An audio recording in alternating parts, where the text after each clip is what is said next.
Hello. Welcome back to Pantsless Tables. I am Void. I'll be your GM today, GM Void, and we're playing Tales from the Loop.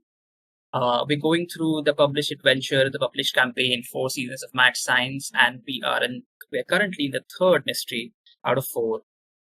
Creatures from the Cretaceous. The last time we left off, there were some very ominous sounds coming from outside the barn where the kids are currently in.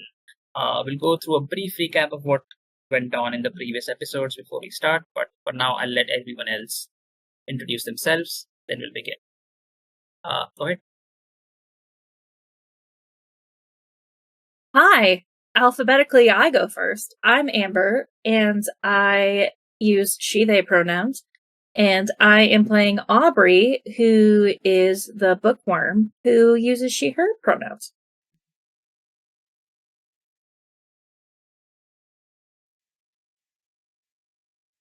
I'm gonna go next because the silence was long and scary. Hi, my name is Chanel Lee, and today I am playing Jet.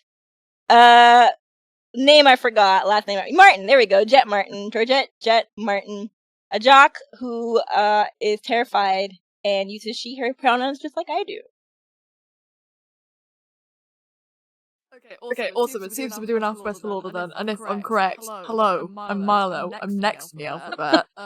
Today I'll be playing Hey guys, I haven't been here in a while. I'm back. Today I'll be playing Cooper, the hick, and probably stumbling over my words because it's been a hot second since Cooper's been here. Hi. Welcome back. Well, hi, I'm Stålenhag. I guess I'm going last, and I'd love to be your last. Sorry. I'm playing Mary Lee. I'm playing Mary Lee today. I can't stop laughing now. Okay, I'm good now. I'm playing Mary Lee today, she, her pronouns for both of us, and excited to. I don't know what I'm doing here today, but I'm excited for it. Cool. We'll get to it. So, previously on Tales from the Loop, the kids were were investigating the missing, one of their missing friends, pet dog, Ham. Stacy was on a walk on a trek, and her dog Ham sort of just disappeared into the woods after hearing some strange, scary noises. Stacy ran away because of the scary noises, but she was hoping that Ham would come back to her as he always does, but he hasn't for a good day. So she's very worried, and because of that, Cooper's parents have told her maybe to calm down and to distract her a bit. They have told her to maybe put up some posters and stuff like that. Meanwhile, she has asked you guys to find the dog. So yeah, Cooper's parents also were generous enough to present a reward of $25 to whoever finds the dog. So yeah, you guys have that incentive as well. But when you guys started on this little mystery of yours, you soon found out that those $25 might not be, you might not get those $25 because some other kids are also interested in getting that money. You came to an agreement where you only want to find the dog, and whoever ends up finding the dog doesn't matter. You'll give the $25 to the teenagers who you bumped into. But sooner rather than later, or the dog hunt, or rather finding the dog, went into this a very surreal sort of moment when you realized that there were dinosaurs on the loose from the Cretaceous period. You found evidence of raptors and other dinosaurs in the woods. Thankfully, they haven't made it to the city yet, but it's only a matter of time when the food runs out, and they will eventually get to the city. But for now, they're still here, and the dog is still at loose. And who knows where the dog is currently? and you guys are about to find out. So you guys investigate a broken hunting lodge where you found a guy dead who was reported missing on the news for 2 days. Uh, Clearly, he had been on a different trekking route than his normal one, which is why it was taking so long for people to find him.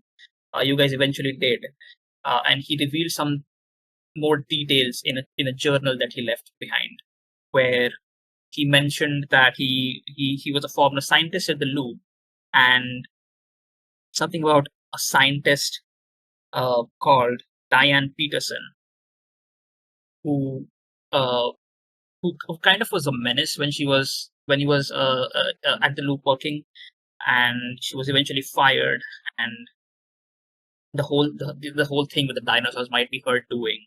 There probably is a time portal somewhere, and the dinosaurs are probably coming through that, and it has to be closed before older cities overrun with prehistoric creatures. Finding out about all this, you guys were trying to make your way to another barn, which was north of here, north of the hunting lodge. Trying to again find some more clues about where the dog might be and how to maybe deal with this time portal. When you were ambushed and attacked by two raptors, you managed to outrun them somehow in the dark, with some moonlight sort of seeping in through the canopy of the woods, and eventually made it to the barn where you jumped the fence, and almost like 20 to 30 dogs in a shelter over there started barking so loudly that the raptors retreated. Once you were there, once there at the barn, a lady sort of popped out of the house of the main building, in a wheelchair and wielding a shotgun, asking who was out there. This was the lady who was on TV, talking about strange large animals in the woods, that maybe a bear was on the loose, or something else, because her dogs were very antsy. So you guys quickly made it into her into made your way into the building. Again, it was a safe place for now. The fences were metallic fences and all, so not a problem for now, but still dangerous. There was the electricity and the phone lines had been cut, so you couldn't contact anyone outside. But um, she did give you some information about a scientist living northwest of here, another barn, in another barn. So yeah, you guys might have some luck there, about finding out what's going on, how to stop this whole thing. She gave you a nice meal and talked about just stuff to distract you from the reality of the situation. But eventually, you had to face it. You had to find the dog because the dog might be in a lot of danger with all these creatures running around. So yeah, eventually you got her to. You convinced her to let you use one of her pickup trucks to get to the barn towards northwest, and you also convinced her to give you the shotgun, which is, I did not expect for that to happen, but yeah, just my luck. But yeah, she was like, okay, you guys need to go there. You guys need to find out what's going on. If you get there, just contact the police or someone, so that she can get out of there with her dogs. Because in her condition, she was in a wheelchair. In her condition, she wouldn't be able to drive or anything. So it's up to you guys. So you guys made your way to start making your way towards the barn in the northwest. While on the road, it is a road, less taken. There's maybe one or two cargo trucks going on from here and there, but the trail itself, the road itself, wasn't a very popular one. There's like leaves all around, haven't been cleaned at all. But yeah, you saw, as you were approaching the barns slowly, you saw a completely overturned truck with a lot of blood near the driver's seat. You decided not to engage with it and just kept going. Eventually, you reach the barn, smash through the gate into the barn. I guess the gate was already smashed, but yeah, you park the pickup truck in the yard of the barn. There was some strange light coming from one of the broken uh,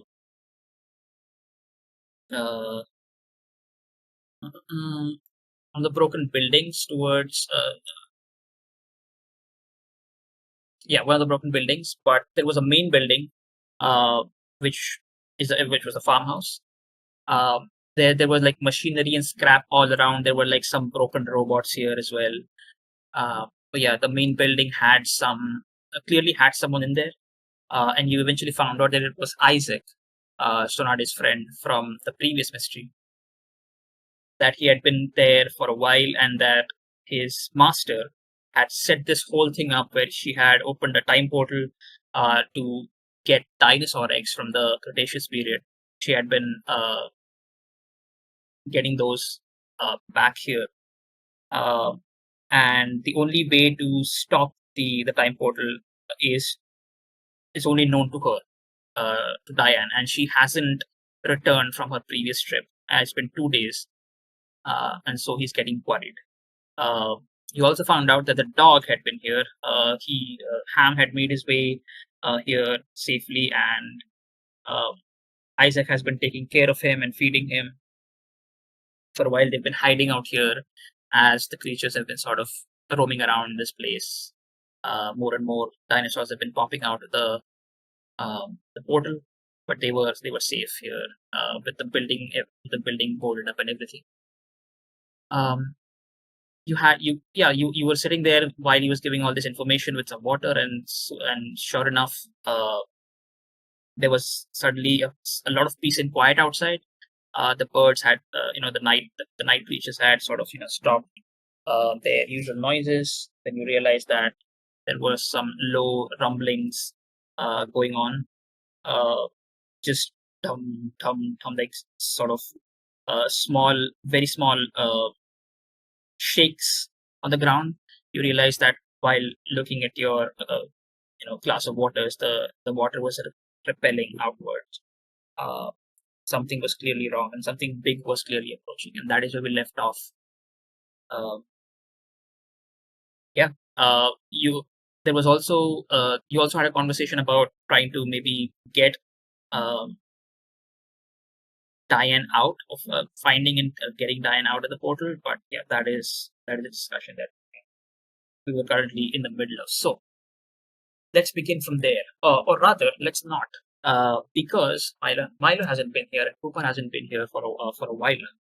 Let's catch up on him.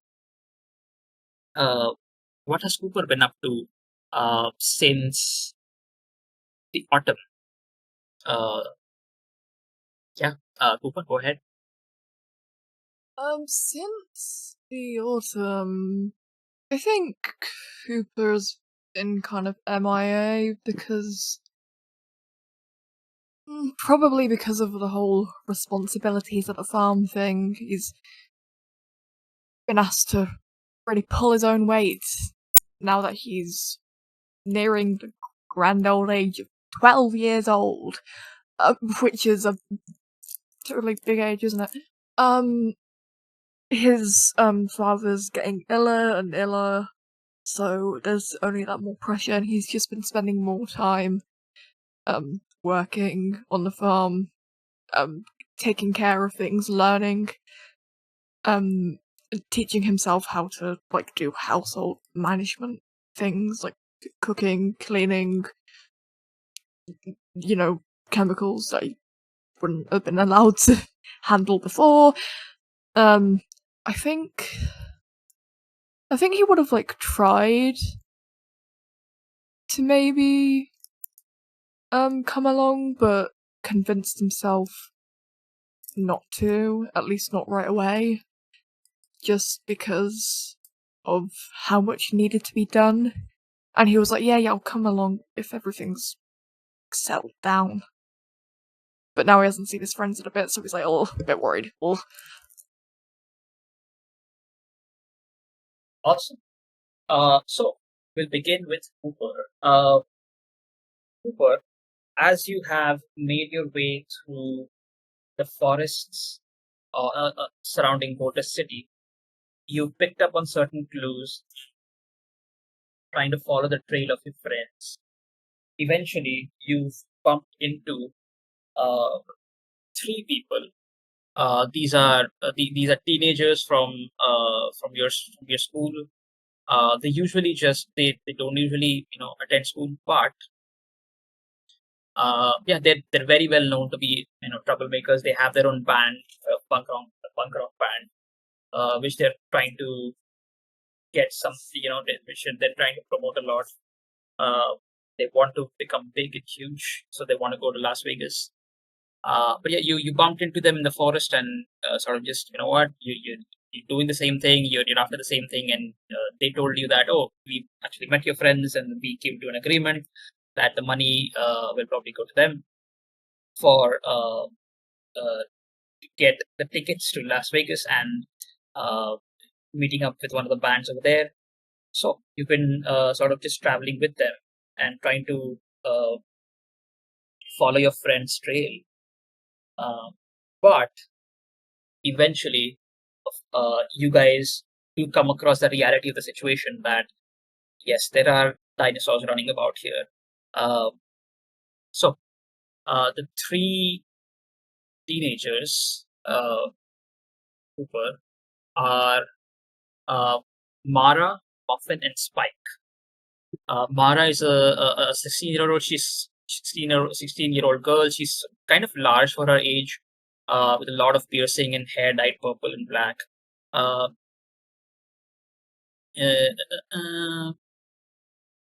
uh, then there's Muffin, who is a 15-year-old boy with a green mohawk and a black leather jacket and arms full of like burn scars. Yeah, he's a bit silent, but often becomes sort of depressed and destructive sometimes. Uh, then there's Spike, who is 16-year-old girl with short blonde hair and a lock and a very long sort of black leather coat. She's known to drink a lot and smoke as well. She has a very shrill voice. Uh, yeah, these three have been traveling with you in the woods for a while now, and currently you've been sort of just hiding from some of these raptors who've been chasing you uh, around the forest. So yeah, Paras. So as you guys are sort of hiding in one of the bushes, you realize that there's a barn here, in sight, and maybe we want to go there for some safety. And as you approach, you start hearing that huge loud rumble as the ground starts shaking a bit. And Mara's just like, "What the fuck? What is it now? Another fucking dinosaur? What the fuck's going on? How many of these fuckers are there?" We've seen plenty so far. It won't be that big, surely. It's shaking the fucking ground, man. Could be the wind. Could be the fucking wind. Are you sure you're not, I don't know, high or something? Sorry, I'm 11 years old and doing drugs, yeah. And I'll go take a look. Just stay safe, okay? It's a fucking dinosaur. Just don't play a hero. It's just like a big dog, it'll be fine. It's not. Biologically, technically, historically, it's not a dog. Big dog with scales. Same thing. Feathers. But anyway, doesn't matter. Go. Just make sure. Just return and make sure you find a safe route to the barn. We'll be here, keeping a lookout. Hey. And he's going off to see whatever the hell is making that noise. All right. You sneak about. Go ahead and let me check.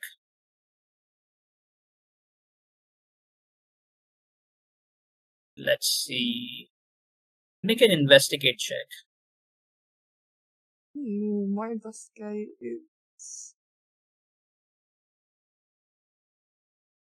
Yay, I won!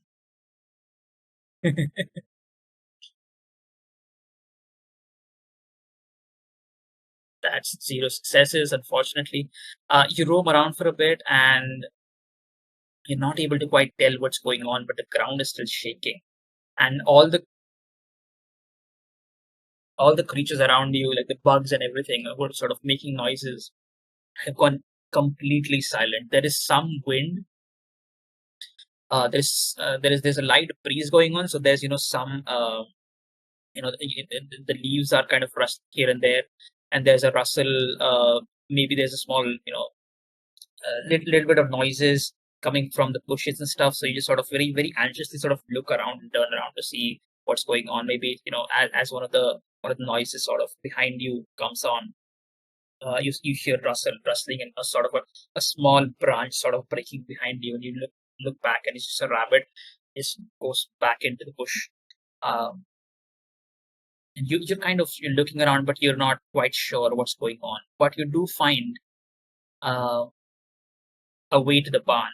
So as you return to Mara and her gang, you're like, okay, so you found the way to the barn, but you're not quite sure what's going on, and reaching there might not be as safe as you think it is.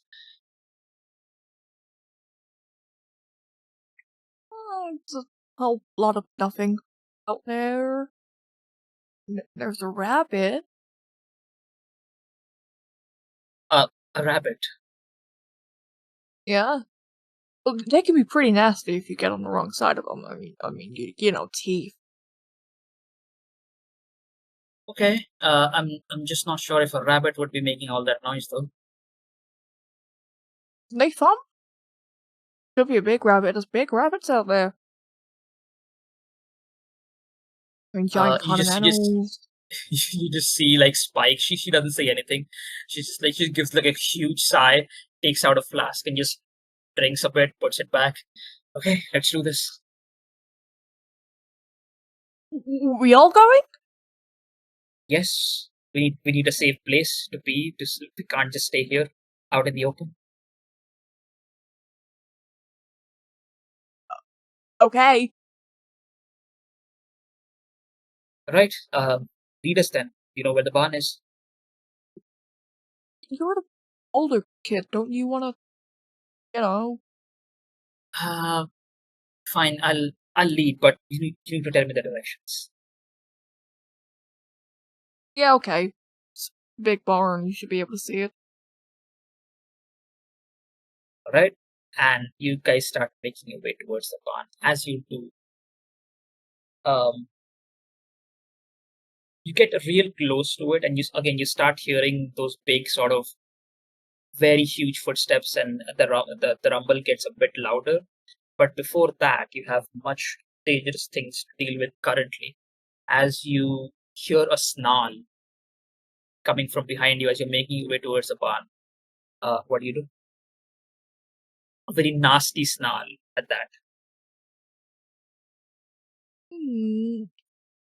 Well, I could always just not turn around and then it wouldn't be there. There wouldn't be anything for me to worry about. If I don't look, it's not there. Muffin's like, what the fuck is that? You just said there were fucking rabbits here. I'll be a really, really pissed off rabbit. That's not a rabbit. Really pissed off. Should we sneak? Maybe it's already found us. Cooper just, like, squeezes his eyes shut. It's like, we'll be fine if we just don't freak out about it. I'm sure. Spike is like, I read that if you just stay completely still, they might not be able to see you.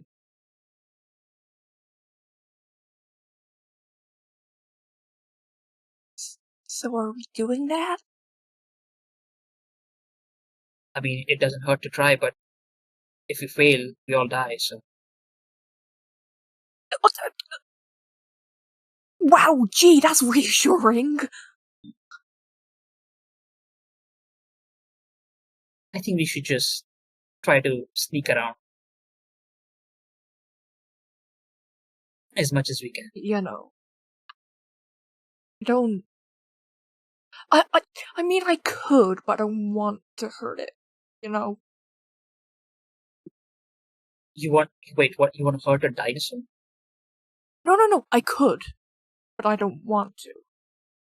You could hurt a I'm dinosaur. I'm just letting you guys know. I'm just letting you guys know that if I had to fight that thing, I would win. But I'm not going to. Okay, why don't we try to hide first, and then if it comes to it, we'll fight it. You can lead the charge. But for now, let's sneak, okay? Of course. Like I said, don't want to, but I could. Go ahead and make a sneak check.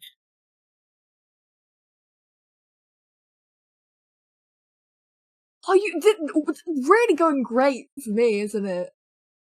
You wanna Can I use- use luck on that? Yes, you can. Yay, that's just pushing it, right? I mean, yes, sure, because no, you don't have any successes. But you can just roll sneak again. It's fine. Yeah. Oh, you can! Ooh. Oh my god! Do you want to push this? I could push this.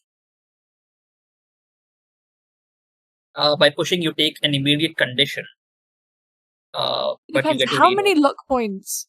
How many luck points can I use on one roll? Because I've got 3 to spare now. I think previously I rolled that you could only use 1 luck point per roll. But looking at the severity of the situation, I'm fine. You can use another one, but this is the last one. Okay. Oh my god, okay, I'm pushing. Okay, I'm pushing. What condition do I get? I get, this is okay, I'm getting a condition. Screw you. Oh my god, that's 3 successes. Okay. You're like a ninja, and you obviously aid the others as well. To sort of, you know the route, and you hear, very angry snarls from behind, very hungry snarls from behind, some low roars as well. But you manage to find, a safe route to the barn, sort of hiding through the bushes, hiding through the trees, not stepping on any branches or anything, not stepping on anything to make any sort of noise. Spin drop like a ninja. You make your way to the barn. The rumbling has continued. The ground is still shaking with like this very huge footsteps going on somewhere around the vicinity. Clearly something big is, hunting or stalking or doing something, is roaming around this place.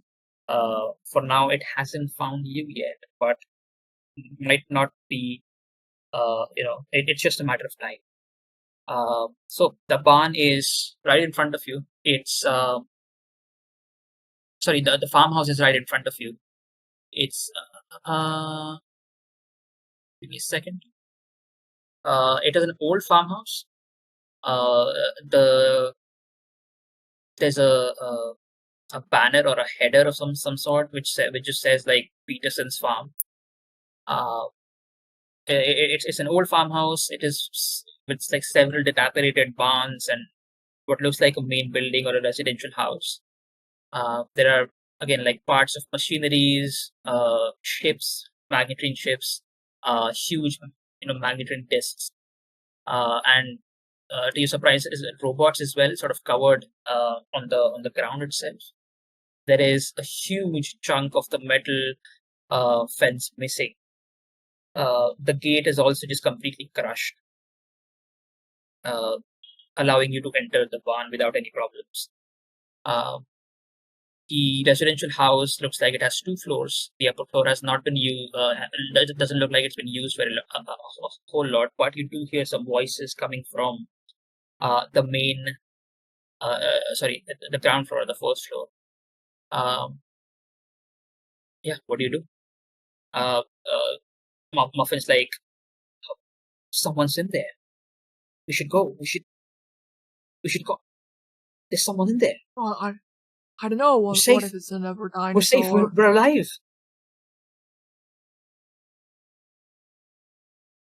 Cooper like takes a second to like pull a splinter out of his leg because he did get injured while pushing those rolls. I think probably he tried to be too impressive, got impaled by like a little bit of bramble in a bush. Kind of sneaks in front of everyone and like tries to hear a bit closer, see if his voices or anyone he recognizes.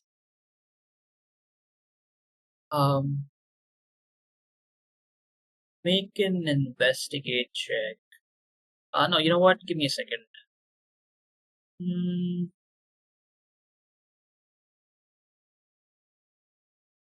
Yeah, I think it has to be, or is comprehend better for you? Let me see. It comprehends a little bit better for me, I think. Okay. Roll comprehend then. It's fine. But you also have That's- a condition, so that's -1 to your dice. I mean, with Yes, investigate, you wouldn't not- have any, I think, right? Yeah. Well, it's not a success. Wait, how come? How many conditions do you have? Just one. But my comprehend is 1, and my mind is 1, so So how did you roll just one in investigate? Oh, you do you not had you? It's just 0 in investigate. Cool. Makes sense. Yeah. All right. So no successes. You only so Muffin is like going crazy. Oh, holy shit! We're safe. We're saved. We will not die today. And Mara just sort of punches him in the gut. It's like, shut the fuck up! You're gonna get us spotted. She just looks at you as you're sort of trying to figure out who's in there. You see a large pickup truck, an old Chevy, right in front of the barn. You do hear some voices in there, but you're not quite sure who's in there. They don't. I mean, some of them don't seem familiar to you. Yeah, you're not quite sure, but maybe there are multiple people in there. For sure. And so Mara just looks at you expectantly, like, what do we do now? we can always go, greet our new friends. Or we can raid the place, see if there's any food. How long are we planning on being out here? You We think we're could gonna be raid the stuck in the place. woods forever? We might see if there's food. There's a pickup truck right here. If we just take it and leave, we just get the fuck out of here. You have a driver's license? Something like that, yes. Oh my god. Yeah, no, I think I'd take my chance with the dinosaur. And you're driving. Wait, I'm not a horrible driver. I can drive. It's fine. We'll get home safe. You just sort of have a license, okay? Yeah, it's okay. It's basically the same thing. I'm going upstairs. I'm seeing who these strangers are. Fine, okay. We'll follow you. You're saying the truck's right there. That this is our chance. I do not trust you driving. Okay, fine. Right. So you make your way up the patio, and what do you do? Do you knock at the door? What do you do? The door is locked. The windows are all boarded up. Yeah, what do you do? There's nothing really to look through. I mean, you can probably peek through small cracks from the window, from the boarded window. But yeah, what do you do? I might try that. I try peeking through the little cracks because there's no way I'm knocking. So at this point, the people inside, Audrey, Chet, Mary D, what are you guys doing? You guys hear some footsteps outside. You obviously hear the low rumbling, the ground sort of shaking a bit. There's clearly something big out there. What do you do as you hear footsteps coming onto the patio or the front porch of the house? Isaac is like, Isaac has already told you there's something big out there, so we might want to lower our voices. He's like, we might want to lower our voices. I believe one of the larger creatures is roaming out there, and he's in its back. Usually, what I do is I hide in the kitchen with Ham. But for now, he sort of gestures Ham to go. Ham, you hide. I'll be here with our friends. Ham again agrees and just sort of quickly runs into the kitchen and hides in one of the drawers.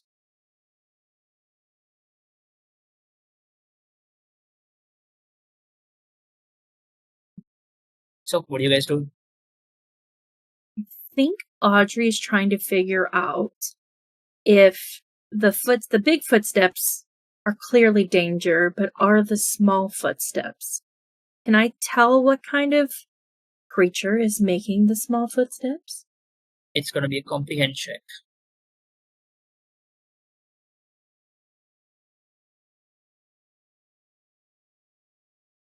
One That's a success. success. The idea of maybe the raptors returning did come to your mind, but you hear some whispering, and it does sound human. So clearly, there are people out there, multiple. Maybe people who are seeking refuge as well, just like you. I will whisper to the group, "There's people out there," and point in the direction of the footsteps and the whispering.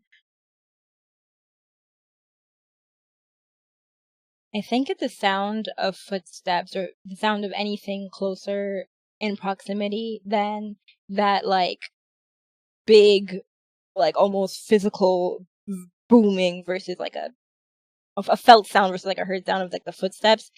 That difference kind of startles Jet. But she doesn't hit flight, she hits fight, so she just jumps up and like stands in a kind of, not in a fight stance, because she doesn't know how to fight and she's a preteen, but she just stands up and she's just ready and scared. But Audrey's pointing out that it sounds like there's people, and hey, we knew that it was a risk to get into the house from the truck. We were scared to leave the truck to go to the house. Jet starts to look a little bit like she's looking around at the other people in the room with this, like, her brows furrowed. She looks concerned. Like, what do we do? Are we helping, or are we doing self-preservation? What's the vibe?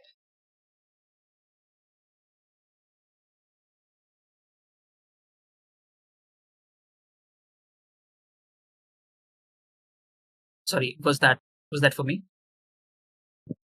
No, that's just what she's doing. She's looking around with a question on her face, like when someone is like physically asking a question, like they kind of look like they're shifting their weight from like one foot to the other. Like, do I stay? Do I go? What am I doing? What do we do? What's the vibe here? What's the choice we're gonna make? What about Mary Lee? What does she do? I think there is like a place where I can like point out with the gun and look. Try to see if they're like You hear friendly. some footsteps approaching one of the windows. Yeah. So I'll just open up the window a bit and I'll take a look. I mean, the window is not open; it's like boarded up from the outside. Oh yeah. You hear some footsteps out there. Otherwise, there are no blinds or anything, right? So you can just Yeah. probably look through. But I mean, it's because it's boarded, you can only look through the cracks. Okay, then I'll try to look through the cracks and see if they're like friendlies, like if they need help, or they need shelter, or they're just. Are you pointing a gun? No, I mean, there's no place for me to put through a gun now, is there? Unless I make a hole in the boards. Can I make a hole in the boards, Void? No. I think that would be really bad. But yeah, Cooper, as you approach and you look through the cracks, you see a familiar face. Oh. Wait, Cooper or Mary Lee? Both of you, I guess. Okay. If you're looking through the cracks, yeah, your eyes meet and like, oh, I know this person. Who is it? Uh, hmm. Is that like an investigate to figure out who actually it is, or No, it's fine. You can definitely tell that it's Cooper. okay, sorry. I thought Cooper was near us. Whoops. I'm so sorry. It is Cooper. Okay. Yes. I'm so confused. So it's Cooper. Then yeah, I'm gonna just run. And I see it's just Cooper and his group running towards us, right? The three kids and They're not running. They're kind of just oh, sneaking. Spotting and sneaking about. Yeah. hmm. Then I quickly rush towards the door and I scream out, "Cooper, get in fast!" Yo, lady, Mara just, yo, lady, what the fuck? Stop screaming! There's dinosaurs about. Really? Well, they need to be in shelter before anything can even come near us. It's fine. Get in fast! No, wait, no. Wait, no, but what the fuck are you doing here?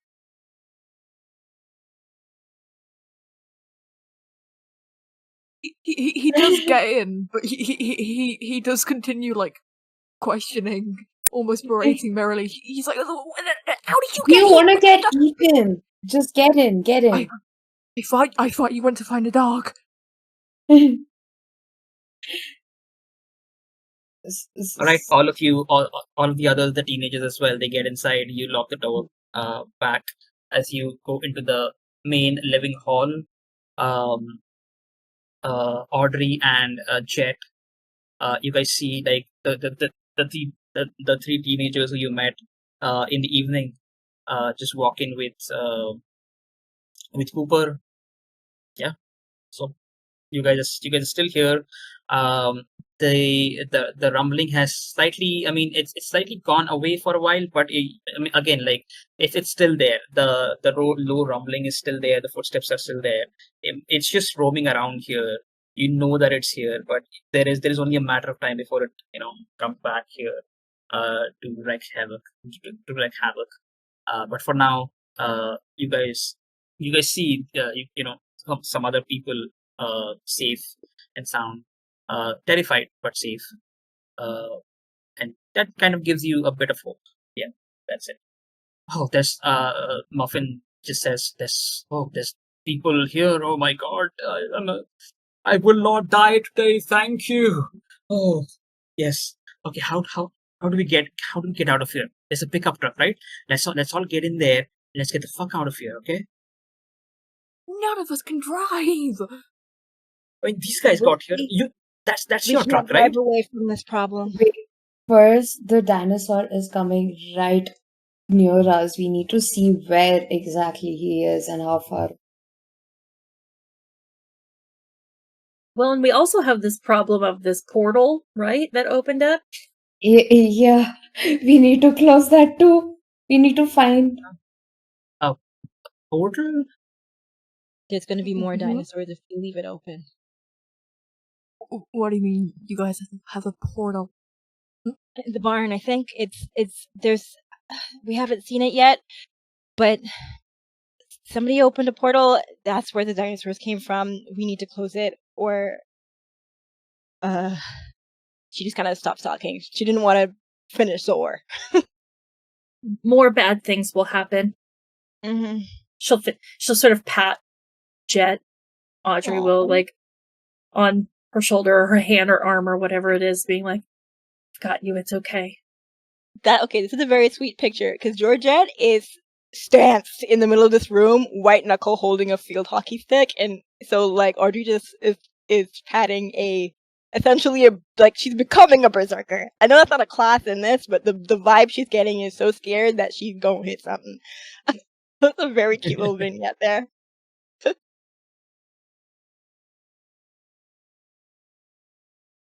Yes. Isaac sort of just chimes in. Yes. Unfortunately, we cannot run away from the situation. You see, the scientist was able to create the portal, the time portal to the Cretaceous period. My master has been stuck in there for 2 days now. I am worried that something might have gone wrong and she might not be able to come back. The only way to close the portal is only known to her. Fortunately, I do not possess that knowledge. I know that it has something to do with synthesizers and playing music, but I'm not sure how.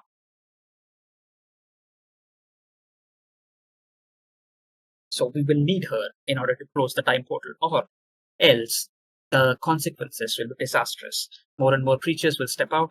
I'm sure you've already witnessed some of the horrors that have stepped out of those out of the portal. It'll just get worse unless we put a stop to it right now.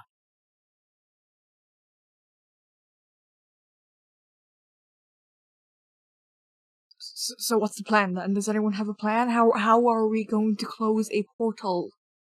How do we get into the barn? Can we safely move from here to the barn? Is that something we can do? Getting out will be putting us all in danger, but sneaking about should do the trick. If we do get found, I can make myself a distraction and try to get you guys in there as much as I can as soon as possible. But once you're in there, I want you to know that you, in any way, shape, or form, you cannot let the machine itself be destroyed. I was led to know that even if the machine is destroyed, the portal will remain, and if the machine is destroyed, we cannot close the portal again. So once you get in there, you will have to step through the portal into what theoretically is the past, the Cretaceous period, and find my master and get her back safely so that she can close the portal with her knowledge. Unfortunately, I'm not quite sure what will go on, what will happen once you've gone through the portal. You'll have to figure that out yourself. It is a lot of pressure to put on kids your age, but I'm afraid this is the only chance we have. Okay. Like I said, I can make up some distractions. I can stay near the portal to make sure that the machine isn't destroyed. I'm well equipped to deal with certain creatures, and he sort of just flexes his arm. His palm, you see like a bit of spark coming through his palm, clearly telling you that he has some sort of shock gloves or something. Mainly, you do know that if he can electrocute people with his arm. But I'm afraid I won't be able to do much against one of the larger threats which is looming about here. So you need to be quick. Okay. So you're our goaltender. The machine is our goal. We have to score in the other goal. That's the portal. That I can do that. I know how to do that. And she starts like peeking out the window and like trying to get a sense of the space between the porch and the door. Like, is the door to the barn facing the window, or is it the back of the barn facing the house or the front? I'll share with the layout of the barn in the Four Seasons chat. Okay. Give me a second. I think I would be able to do it on Foundry as well. Oh, sorry, not Foundry. Alchemy as well. Just give me 1 second.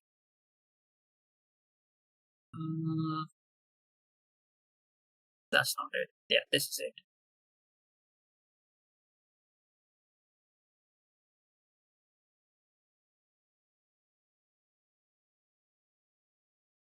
Just a second. I've shared it in the Four Seasons chat, and let me see if I can share it on Alchemy as well for the viewers. And we're in the kitchen, right? You guys are in the living room. Oh, okay. Ground Oh, yeah, we floor went all living. the way around. So we can't even really see the barn from there. Okay, ooh, yuck. I mean, technically you can. There's a window towards the right. Yeah, I think. Yeah, there is. So if you see, Yeah, but there's the barn's on the left, no?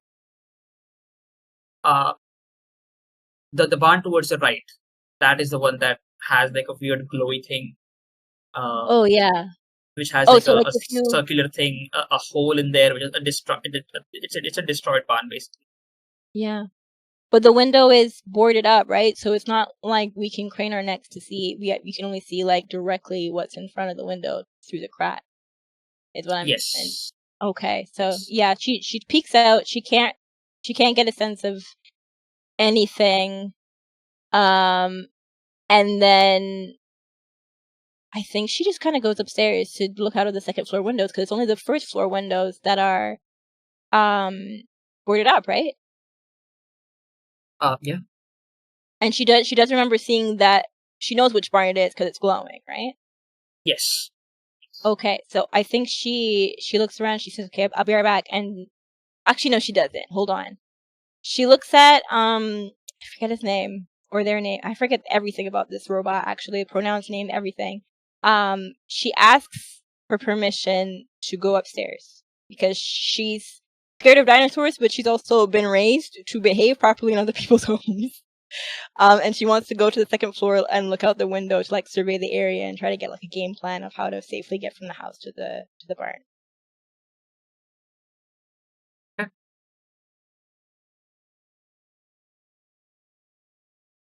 So you make your way up to the first floor.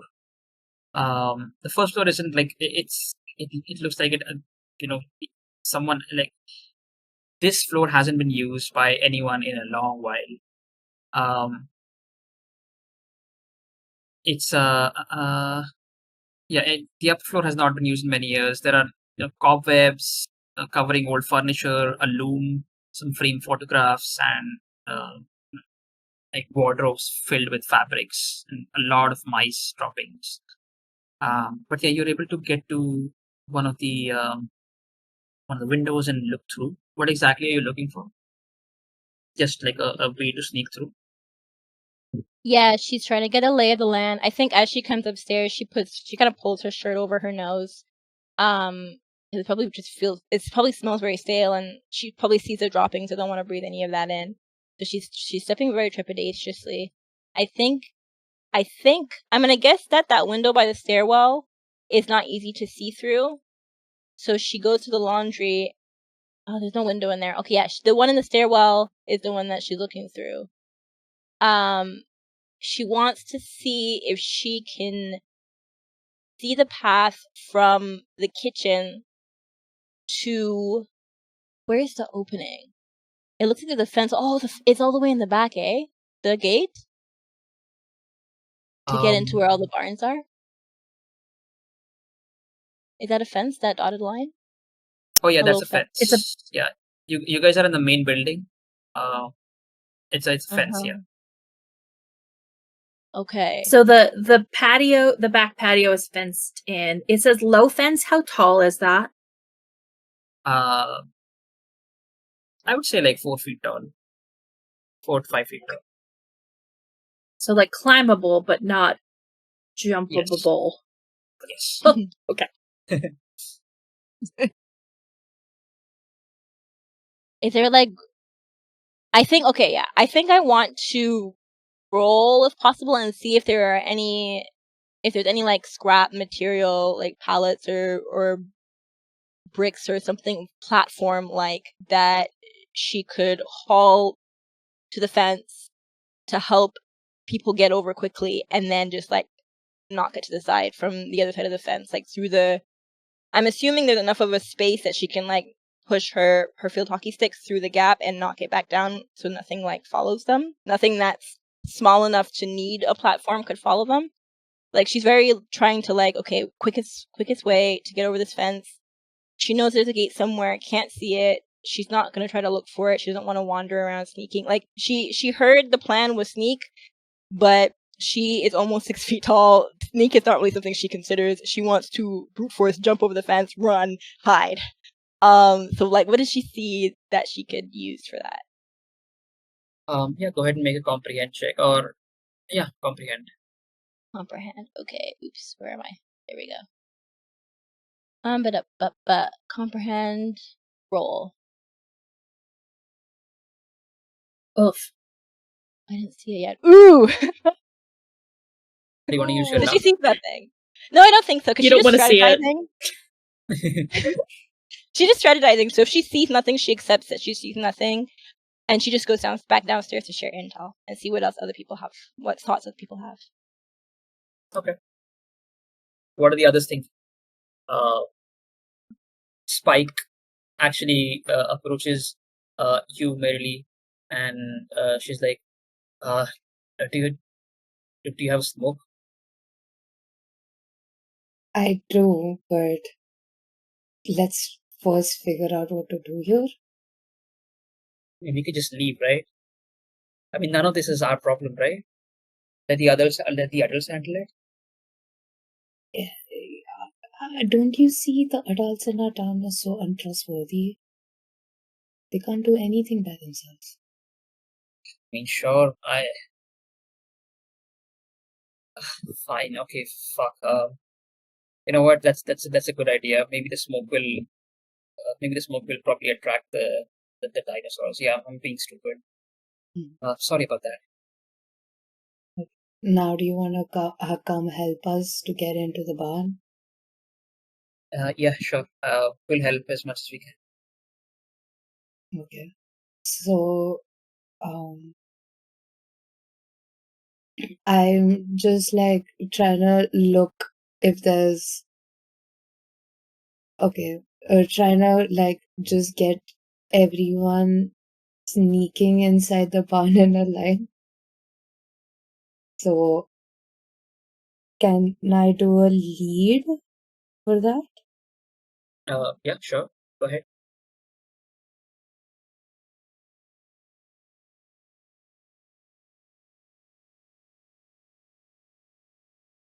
Two Two successes. successes. Great. Yeah. Which means you can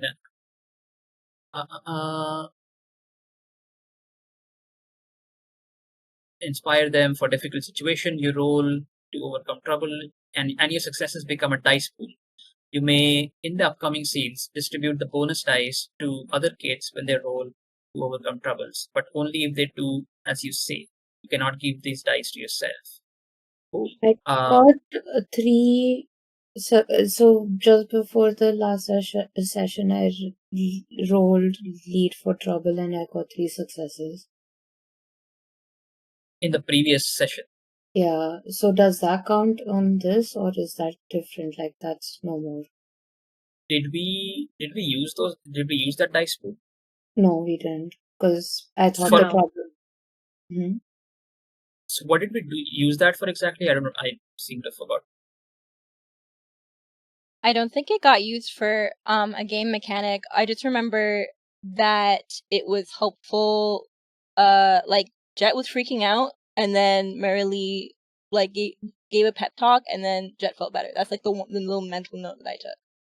Okay. Yeah, So I think I was setting it up for the trouble, but then the trouble didn't happen. So okay. So yes. So this is a new trouble, right? So we'll go with a new fresh set of dice pool. So you got 2 successes, which means you have 4 dice to give out. Yeah. So technically, you can't give these dice to yourself. So you have 4 dice that you can give to other people as they make their sneak checks. So yeah. Yes. As all of you sort of follow Mary Lee's lead, go ahead everyone and make. Oh yeah, go ahead. Sorry. Aubrey is down with this idea, but has a suggestion for what can maybe make this sneak better. Across from the barn is this like machinery and scrap. Looks like piles all over the place. What if we throw something over there, because it's going to be louder, right? So because it's metal. So if we throw something over to the metal to make a loud noise, and the dinos are distracted over in the metal while we cut across to the barn.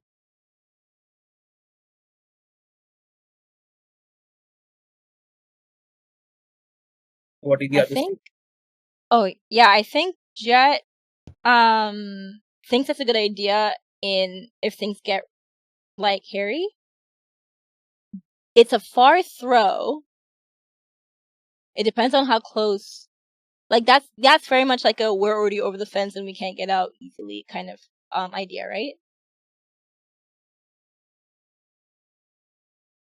Are we going out the front or the back? Oh yeah, there's a back exit, isn't there? I didn't even see that in the hall. Yeah, I mean, I've that's what. got a good throwing arm. Oh, I misread this. I was like, the laundry room is on the second floor. It's not. I misread this whole map. That's fine. Yeah, I'm thinking if we go out the front in the hall, that's not, excuse me, that's not as far of a throw to the machinery and scrap. Or do you have someone in the front hall throw to the machinery and scrap while everybody else goes out the back? That way you're in opposite places. Those are the two thoughts that I'm having.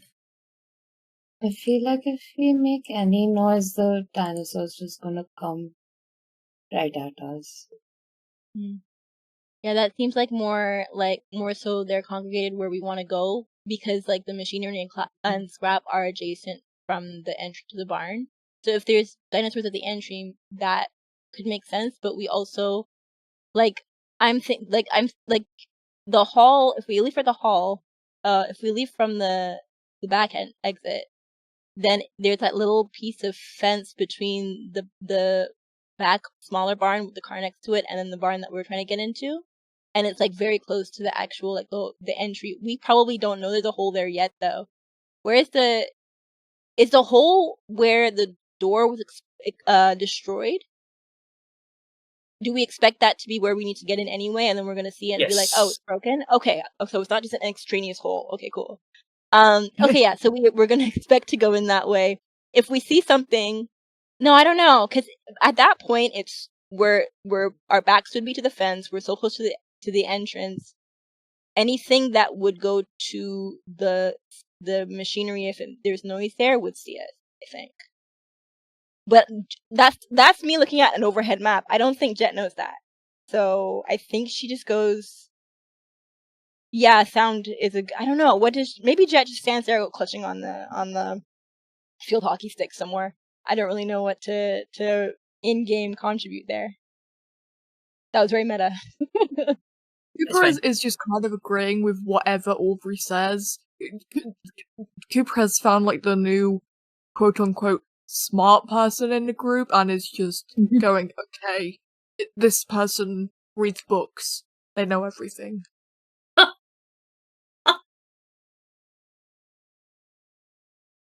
And she'll get Audrey will get like be like or not. It's like it's fine. I mean, it was just a thought. Aubrey, I trust your ideas with my life. I think Jet was about to like jump in and encourage Audrey. Wait, Audrey or Aubrey? Audrey, right? I keep saying Audrey, which is not her name. Her name's Aubrey. Aubrey. Okay. Oh, it's no, actually it's Audrey. Yeah, it says Audrey. Because it says so in the on the overlay. Yeah, none of us know. Listen, I am apparently more dyslexic than I thought, and should not have picked a name that could have been two different names. Amber and Audrey is Aubrey. That makes sense. And I know I've been saying Aubrey, and I just heard Milo. So like it's Aubrey now. It's fine. But Jet is about to encourage Aubrey / Audrey, and then Cooper comes in with like this fealty energy that she doesn't know what to do with, so she just okay. Dude, fuck it. Maybe it's just like an actual in-character thing. Nobody knows what her actual name is. Everyone keeps swapping it around, and even she does. No one knows I love it's it. called Audrey or Aubrey. Oh, That's like when I get called Amanda in real life, and I'm like, that's fine, I'll answer. Yeah, that's me with Chantal. Actually, no, I do say that's not my name, but I will also respond to Chantal. That's so funny.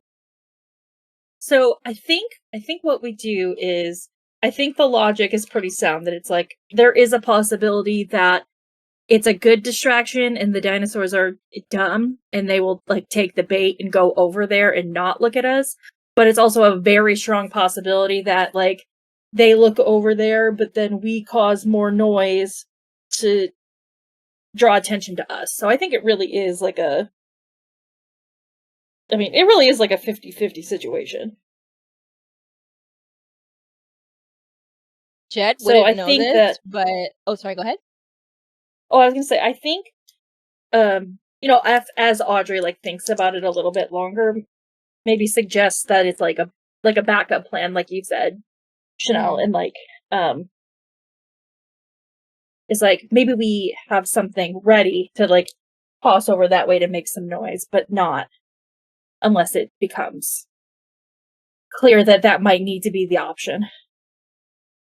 Oh, Jet wouldn't know this, but Chanel is thinking about the fact that these things are active at night, so vision. Yeah.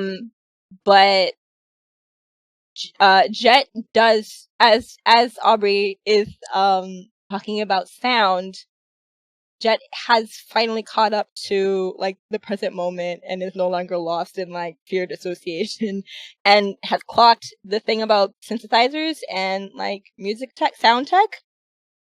And she goes, wait, hold on. There's something about we will have to make noise to fix the problem, right? Maybe we will need to have a sound distraction. Yeah, no, that's a good idea. That's a really good idea, Aubrey. I think we will need to do that.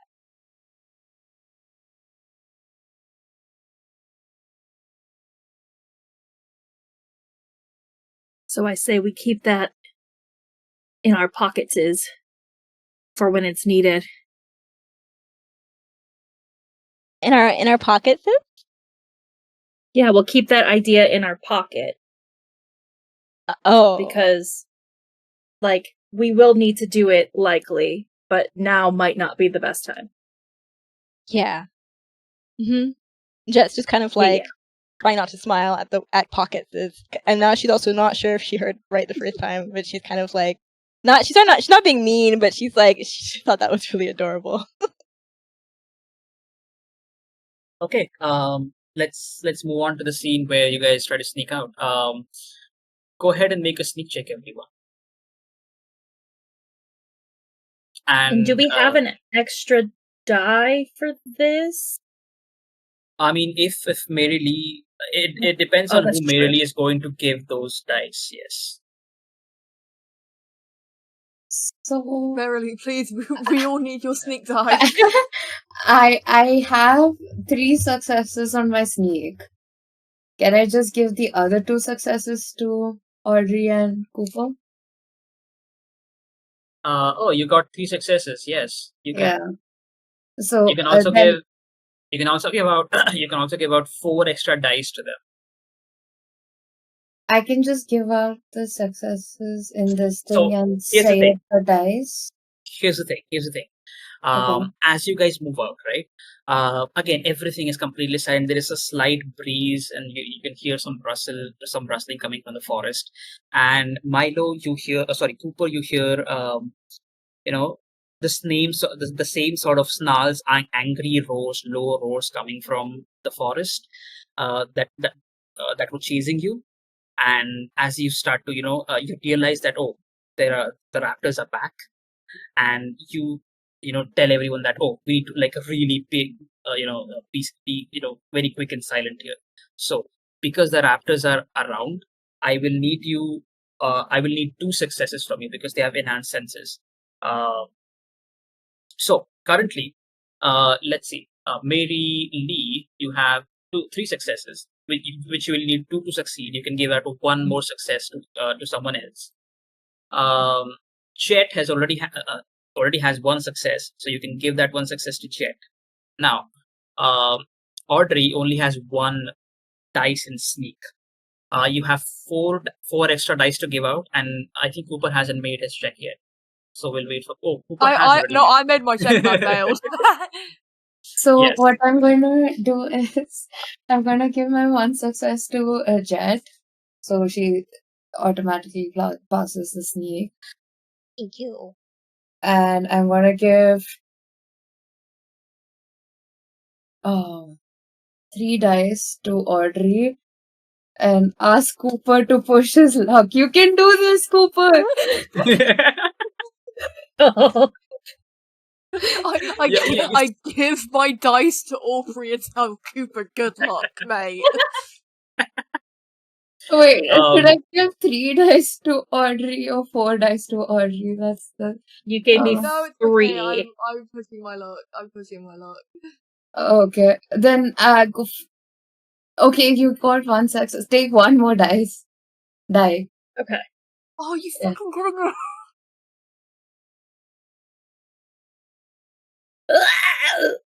oh no! Oh, Does Oh, anyone Prince, want to me and use you, their pal. luck? Does anyone wants to use their luck? Do they want to push? Yes. Do you want to use your pride? Let me know what you guys. Yeah, I'll use luck. And remind me with luck, it's You reroll your entire dice. So currently you have 5 dice. So roll 5d6s. okay. I am going to So- push.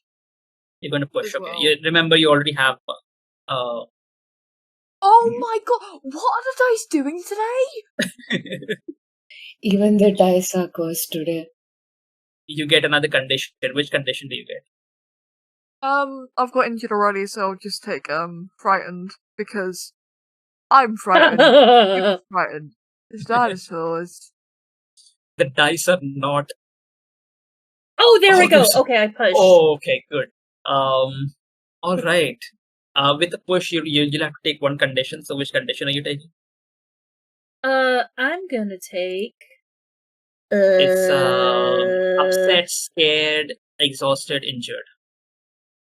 I think upset. Like, I think she has thought about this very calculated and like what she needs to do, but her body is not doing what she needs to do to like help in this situation. So she's really upset that she's failing. All right. Cool. So the three of you managed to, very quickly sneak and get into the huge hole that something has created. Just completely decimated one of the walls of the barn. Just splinters and wood and everything. The debris is just out there. You managed to sneak in as quickly as possible. Just trying to push your luck. But Cooper, unfortunately, as you are making your way to the barn behind all of them, you make a lot of noise walking on that debris, and those snarls that you were hearing, they come out of the forest and come out from the clearing, and they see you, and only you. As all of them have sort of gotten in, as you make that noise, they notice you and they snarl, and they're going to make a run towards you. There are 2 raptors, and they're going to start running towards you. I need you to make a move check. If you fail, well, it's really bad. I know that Jet only has Can had I 2 can I successes, push? Can I push the move check? Maybe can I maybe push it with some luck or maybe some conditions or Oh anything at all? Really? no! Do you not have you spent all your luck points already? No, I've still got luck. You can still push your luck. Oh no! I will remind you that I will remind you that you do have pride, so you can use pride once per session or once per mystery to get an automatic success. Oh my god, these dice, Oh dude! no! Oh my god. Okay.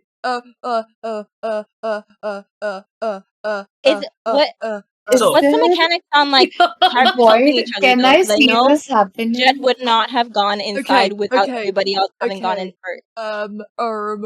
Okay, so he's taking another condition. I'm gonna push it again. just a second. Don't push. Okay, we'll ignore that.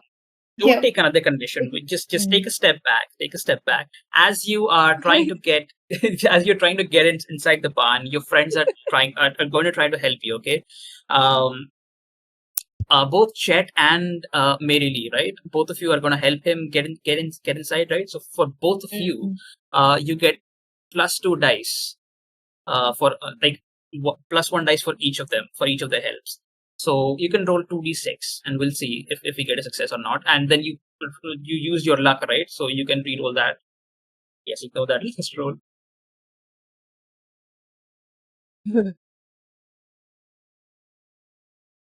I mean, you were supposed to roll 2d6. but you rolled. Oh yeah, I just roll move. Wait, Yeah, am my I bad. rolling?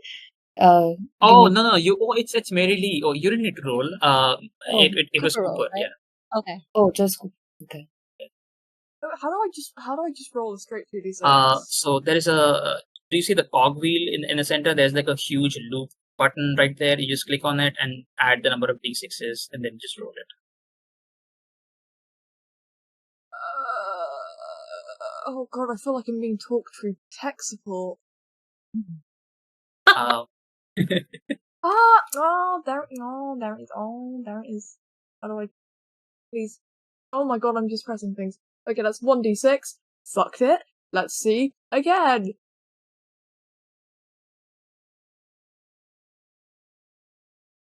Oh no. Oh, no. Oh my god. What You can I did- give my luck?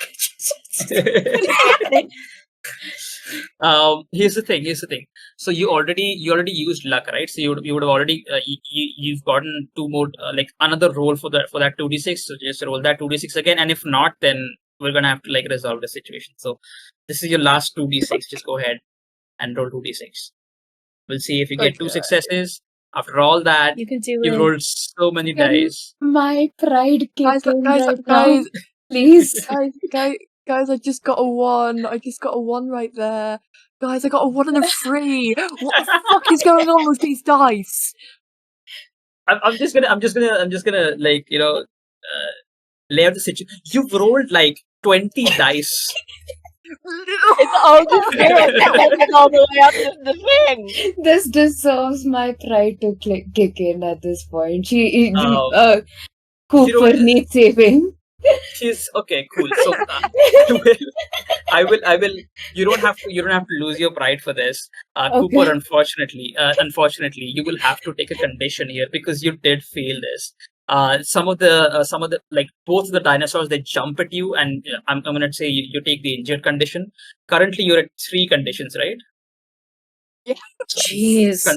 Considering Oh. with that injured condition, so 3 conditions. You take an injured condition, but as these dinosaurs jump you, you hear like some screams coming at the dinosaurs, and then you look towards the other side, and you see Isaac and the 3 teenagers just sort of just jumping the dinosaurs with like planks or whatever, and Isaac has his like electrocution gloves on, and they just jump at them. Yeah, get away from him! And they try to get them away as much as possible, swinging the planks at the dinosaurs. You get a very brief moment there as these sort of as the 4 of them sort of make give you a make the distraction to give you like a very small window to get in, escape and get in the barn. As they do, Mara just shouts at you and she says, what are you looking? Just get in there, get out and get this whatever scientists so that we can all fucking get out of here safe and sound. Go, we'll handle this. I'm trying. We'll try harder. Go, our lives are at stake. And then she goes back and backing the dinosaur with like a plank. He like trips over himself like 3 separate times, but manages to scramble Oh. up there. All It's right. like also trying to push him forward, but is also tripping somehow. Everybody's just scrambling. You hear my God, some okay. noises. You see as you're leaving, you see Isaac just electrocute one of the raptors, and the raptor just sort of just screeches and runs away. And then you hear Muffin say, "Get in the fucking car. Let's bash one of these motherfuckers. Let's go!" And then they start running towards the car as you sort of make your way into the barn. So once you're inside the barn, the raptors are distracted. Once you're inside the barn, you just give me a second. Yes, once you're inside the barn, you see the time portal here. It is again what looks like it's a miracle, right? It's a time machine. It looks like a synthesizer connected to a strange machine that resembles a very large lantern lying on the ground facing straight up. From the lantern, comes a very bright light that forms a large ring of light which hangs vertically in the air. In the middle of the ring can be seen a two-dimensional image of a jungle landscape, where you can see some prehistoric creatures occasionally moving around. This is a time machine. It's the first time you're seeing it, and it's a wonder. You take a moment to reflect on what the fuck are we just looking at.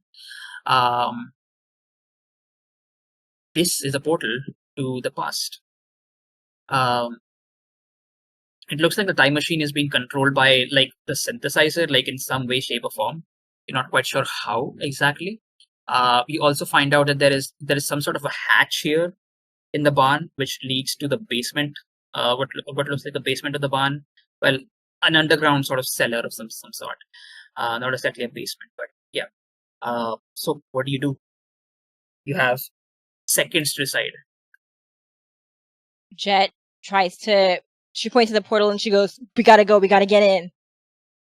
I think Audrey is, before Jet even says that, already in. That's everybody's safe. Everybody's that's the next step. We gotta go. Jet's in the back of the marching orders. She does not go in until everybody else has gone in. All right, cool. All of you take the plunge. You sort of, at first you're kind of hesitant. You try to touch the portal and it shimmers with light and sort of this very vibrant energy, almost as if it's its own sort of very unique form of energy, which is you haven't seen it.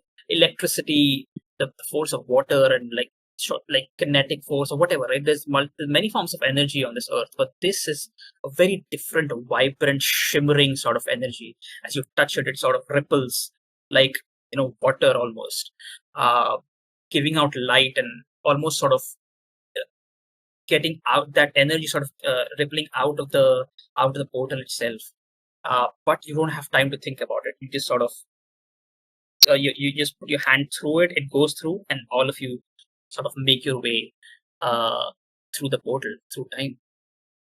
And as you do, one of the last things you hear is that rumbling sound of a large creature getting louder and louder and louder and louder and getting faster and faster, as you hear a crash from outside the barn, and you hear a huge roar go off into the distance, very clearly from the movies and the documentaries that you might have seen on TV. This is the roar of a T-Rex.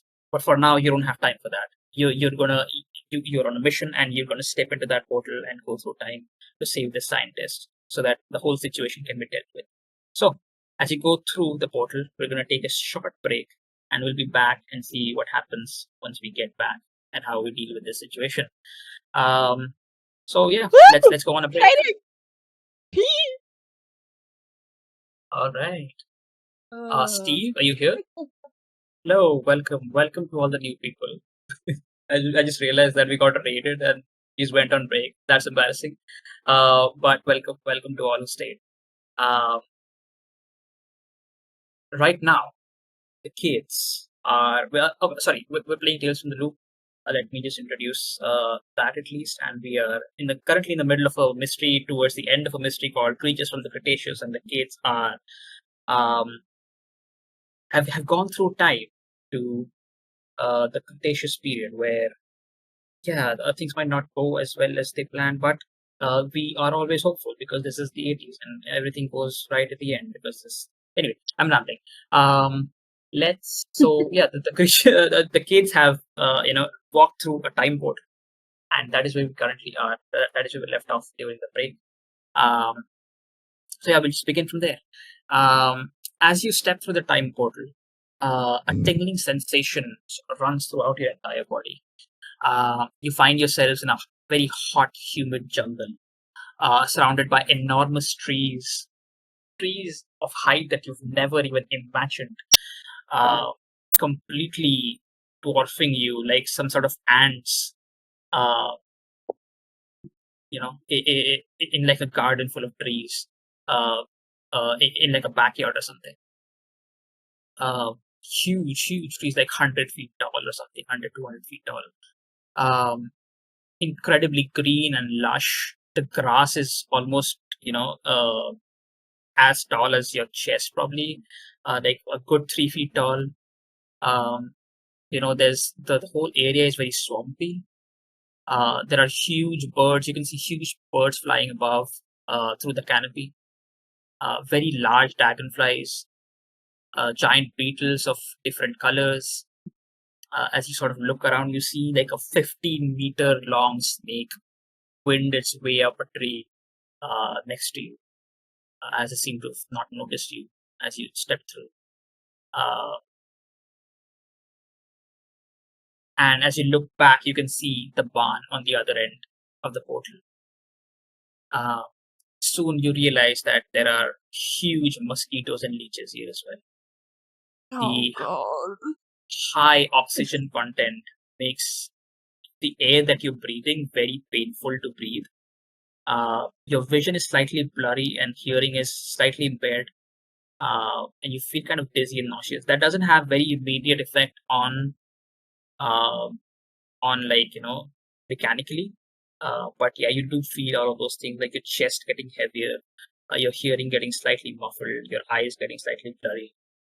But you'll be able to acclimate soon enough. Humans are built like that, especially kids.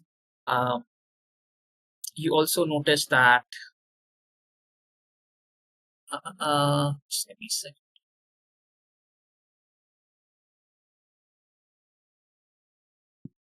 Yeah, you also notice as you step through the portal that there's a path that has been cleared, by what looks like some sharp tools, leading straight ahead. Clearly, Lena has been here. I mean, she has been through this portal, and she has probably used this path. So your best bet of finding her is probably just going on this path. Well, I suppose if that's the way.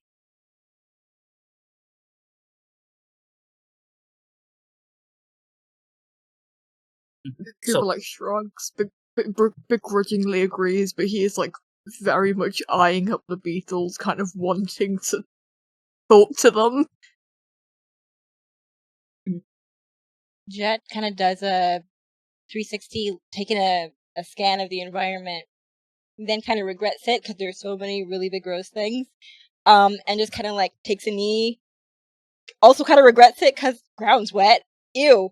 And then tucks the bottom of her jeans into the top of her socks before she stands up again, and kind of looks at Marilee, kind of like she sees the clearing, but she wants to know what Marilee is going to. Marilee seems to know what's going on.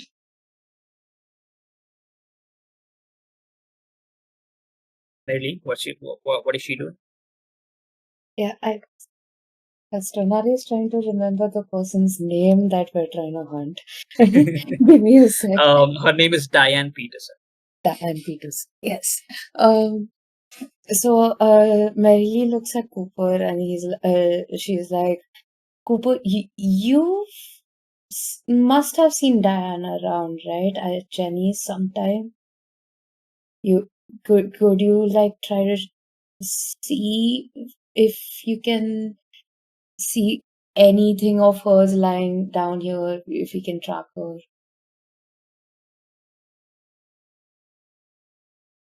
Basically asking Cooper to do a contact check. Sure, yeah, Cooper, go ahead and make contact. Right, Cooper. Wow, I failed it. Who could have foreseen that? Not me. Wild. Well, yeah, I So- mean, Jenny, Jenny, I mean, she is Jenny's aunt, right? You know that. But we haven't seen her around. She is very reclusive, And Jenny usually talks about her like, yeah, she's like once in like a year or something. She shows up at their house for like a dinner or something. But even then, she hasn't talked to her a lot. She's a very sort of reclusive and mysterious person. Very very proud and a very reclusive person. Yeah, that's what the vibe she gives. At least what Jenny told you about her. But nothing much at all. You know that she's a scientist. She works with robots. But nothing else apart from that. So then why I see like Cooper trying to search for tracks and failing. I see Cooper's hurt and I look towards him and I just like put a hand on his back and be like, Cooper, I know you must be extremely hurt right now and this is very scary, but as soon as we can get out of this, we can actually call ourselves saviors. We actually helped this town. And I roll a lead. Okay, go ahead. God damn. I'm pushing. I'm using a luck. Okay, yeah, go ahead.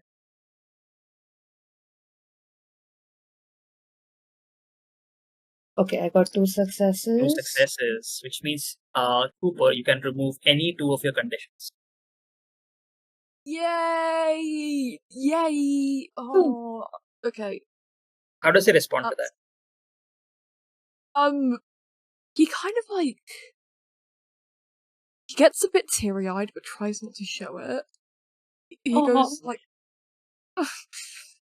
"Oh, merrily," like, and he like shoves his head into his hands and tries to be all like cool and suave about it, but it just does not work. I just see that like he's trying to hold his tears and I just like give him a like big ass hug. And, like, you don't have to be strong in front of me. Yeah, no, he breaks down. Oh. He hugs you back tightly. It's okay. We got this. We get this person and we get out of here. Easy. Okay, it's just there's just so much going on, and that's been going on these past few months. Do you really think we'll get out of this? Look, all of us are here. We're going to help each other no matter what. If we aren't getting out, we're at least going to fight. Fight till... Okay. Fight. Okay, I don't know. I'm sorry. It's fine. I forgot the words as soon as I was saying it. It's okay. I see the vision, yeah. They're both just these 2 teenagers just hugging each other, not really know what to say. Yeah, we're both just sobbing at this point. It's like breaking voices. You can't understand us. It's basically mumble rap. We're just like,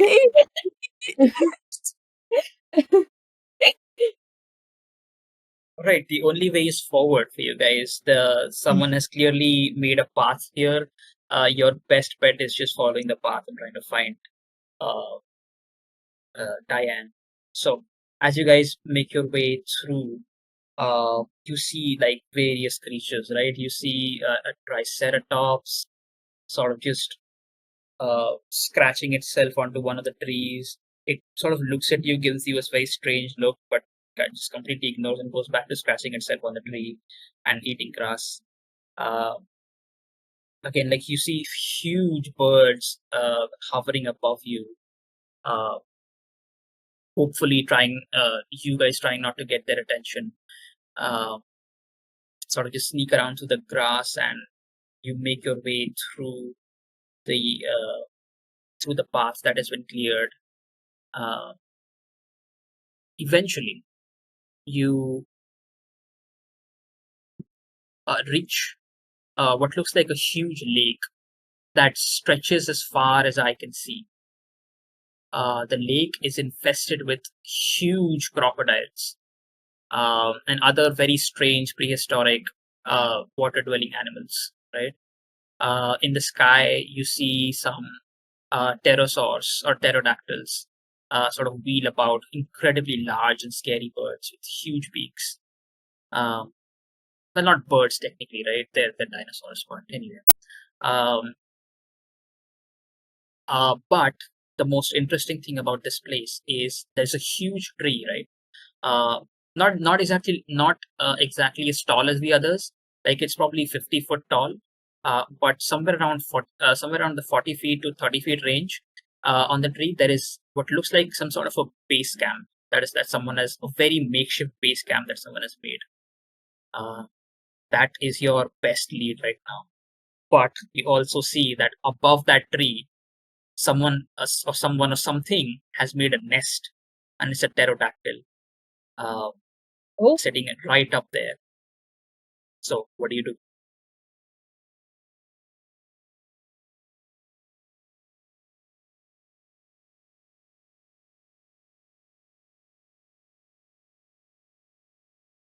Is the pterodactyl Cooper's first inside the nest? reaction. I was just going to say Cooper's first reaction is to go, oh. Yeah, I think Jet's inclined to agree. She was freaked out before, but then when that the Triceratops just like looked at them and was chill, she kind of like went from like horrifying situation to a preteen who thinks dinosaurs are cool, and she's like kind of teetering between this is kind of fun and we might die. So she's not sure if she likes the pterodactyl or not, but she's inclined to agree with Cooper. Yeah, and even as you make your way to the lake, right? There are like multiple dinosaurs here who just chill drinking water from the lake, and you see like at some point you see like again those huge rumblings, and for a second your heart skips a beat. Oh, is the fucking T-Rex followed us here? But no, you see coming through the trees, you see these the dinosaurs that you've seen only in picture books, right? Like I don't know what exactly the name of the dinosaur is. I think it's Brachiosaur or something, or it might be the name of a Pokemon. I'm not sure. The long neck ones. Yeah, the long neck ones. Brachiosaurus is those are real. Those are dinosaurs. Friend shaped. Yes. So yeah, you see them sort of walk out with the huge long necks, right? Almost 50 feet tall. Incredibly huge creatures, like awe-inspiring stuff that you've seen in picture books and like documentaries or whatever, right? Now you're seeing it for yourself. They seem chill for now, but things might get really bad really fast. You also see like a lot of crocodiles in there, which are clearly carnivorous, right? So yeah. Is there signs of life at the campsite? Is there a fire going? Is there movement, sound? It's high up. It's like 20 to 30 feet onto the tree itself. It looks like there might have been someone living there, but currently you're not quite sure. Because you're still quite far away from it to actually look at it clearly. And like I said, like your vision is slightly blurry because of all the extreme amount of oxygen content. So it's hard to see. It's quite hard to see. You'll have to get closer to investigate. Jet wants to go over there. But in order to get closer, you need to deal with the pterodactyl in the room. How big is the pterodactyl? Because it will spot you. How big is the pterodactyl? It's big. Big. Like bigger than a human? Big. Much bigger than a child. Almost as big as... Much bigger than a child. Insane comparison point. Well, it's bigger than a child, guys. I would say it's like a 10 feet tall bird, kind of. Oh, that's big. Yeah. Ooh. Okay, wait, here's the thing though. I don't know. Like, See, it's dangerous, but also someone made a house under it. Sure, but there's also a possibility that is a very recent addition to the whole place. Okay. Also, I don't know. There are probably a lot of dinosaur nerds who are watching this. I don't know if if anyone are watching. But I'm not sure how big pterodactyls are. I should probably research that, but I haven't. So I'll just go with like a random number. So forgive me for that. But anyway, so as pterodactyls are, I think they're omnivores, right? They might not be as friendly as you think the others have been.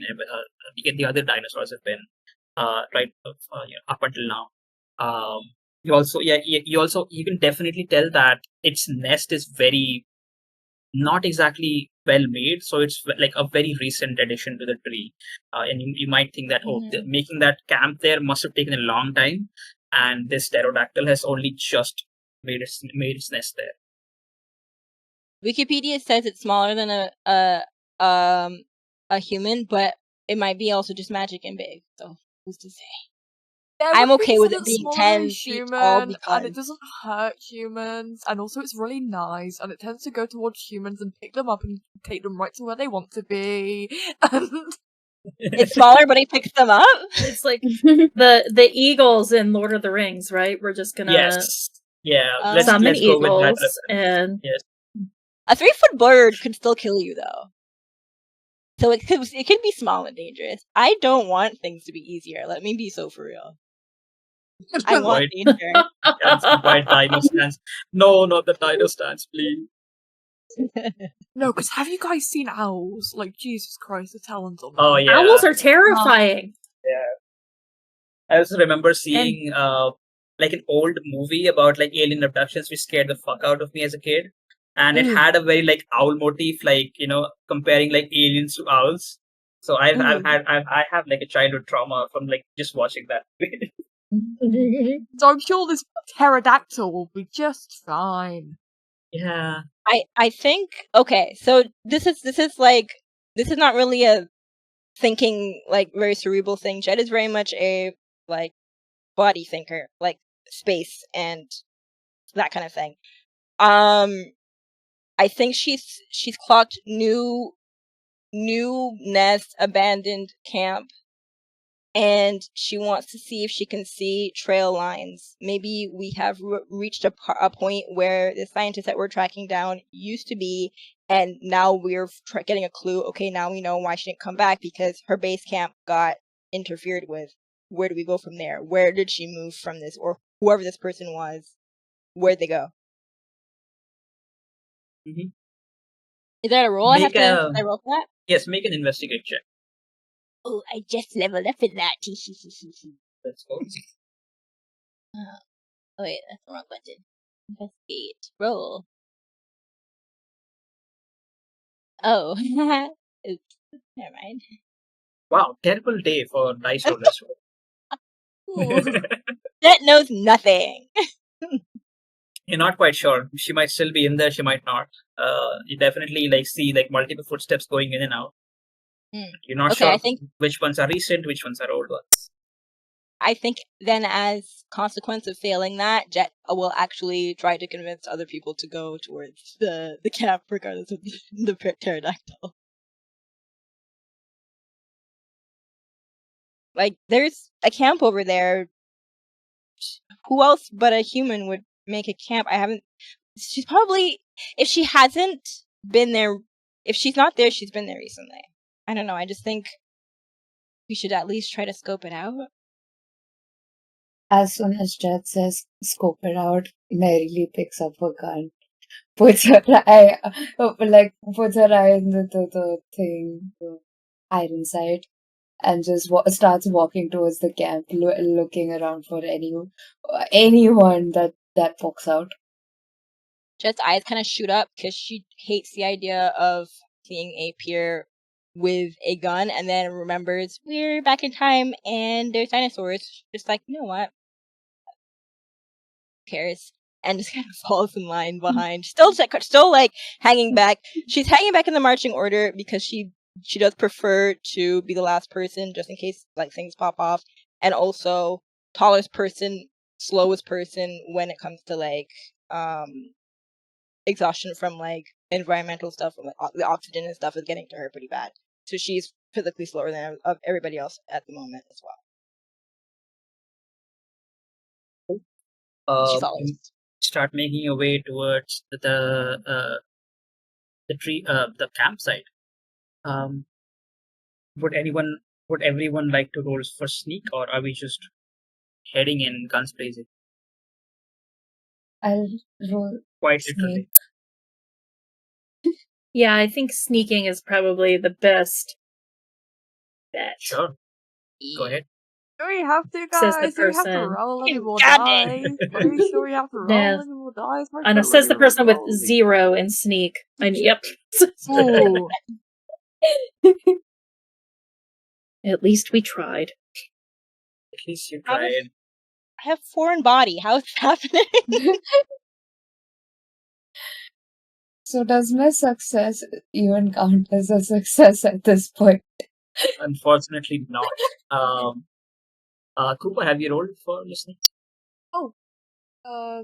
Just 1 second. Oh, wow! Oh, guys, wow! Who would have guessed? Wow! What a twist. Yeah. What a As all of strange you- turn of events. As all of you try to sneak up to the camp, the pterodactyl unfortunately spots you, and it gives out a very strange, snarly sort of cry as it sort of jumps up and flaps its wing, and you can sort of feel the wind move with it as it sort of flaps it, and straight goes, and it's going to try to attack one of you. I need all of you to make move checks, please. If you fail, you get an injured condition. Mm.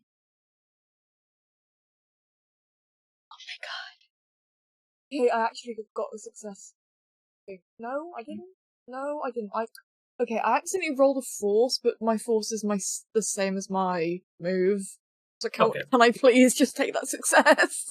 That's fine. That's okay. I got a 0. You could use your luck to re-roll. Oh, really? Or you could, pushing will give you the same result. Either way, you're getting one condition. But yeah, you can use your luck if you want. If you have luck Can still. I do another lead before they push? They've already Is it- rolled the check, yeah. so Okay. you need to roll lead before. Okay. If Yeah, if pushing you would have just any- give any condition, not necessarily injured, right? Yes, but you will Ooh, okay. you will end up either way. You'll end up with one condition. So I don't think pushing is the best idea. You can still, if you still Okay. have your luck, you can use your luck, or if you want to use your pride to get an automatic success, you can. You know who my father is. So okay, I just need to make sure, because if the condition for failing is injured, but Yes. if Jet pushes and fails again, then she could potentially just be frightened. There's a different condition. If you push and you fail, you'll get two conditions: injured and something Oh. else. Okay, never mind. I get it. Thank you. I didn't get that part, but now I do. Where do I? Okay, conditions. Do I just knock it up by 1, or is it a certain number? Yeah, just for knock it up injured? just knock it up by 1. Okay, perfect. That'll give Alchemy the idea that whenever you roll a check, it'll just subtract the number of conditions that you have.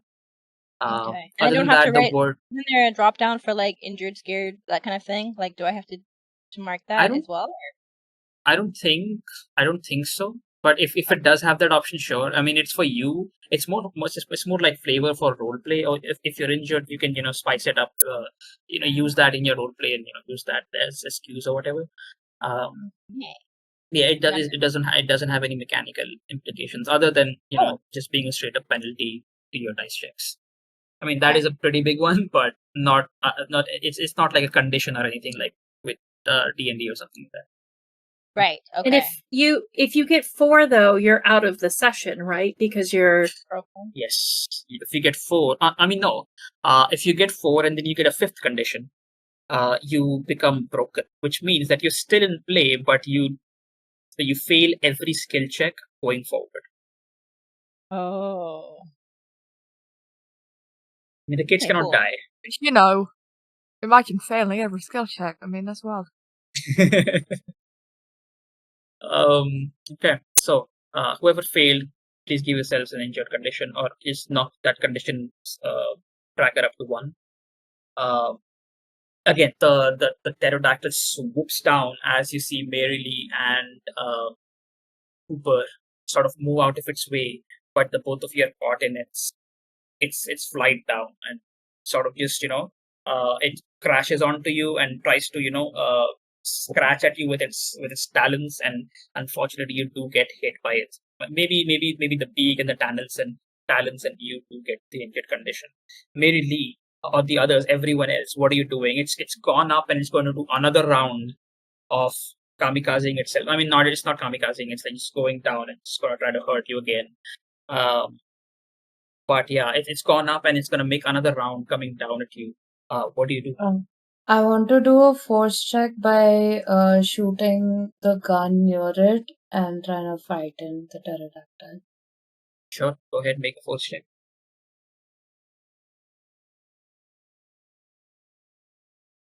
Yeah, I'm gonna refresh. I mean, this is not even funny anymore. This is not even funny anymore. So It's a little funny.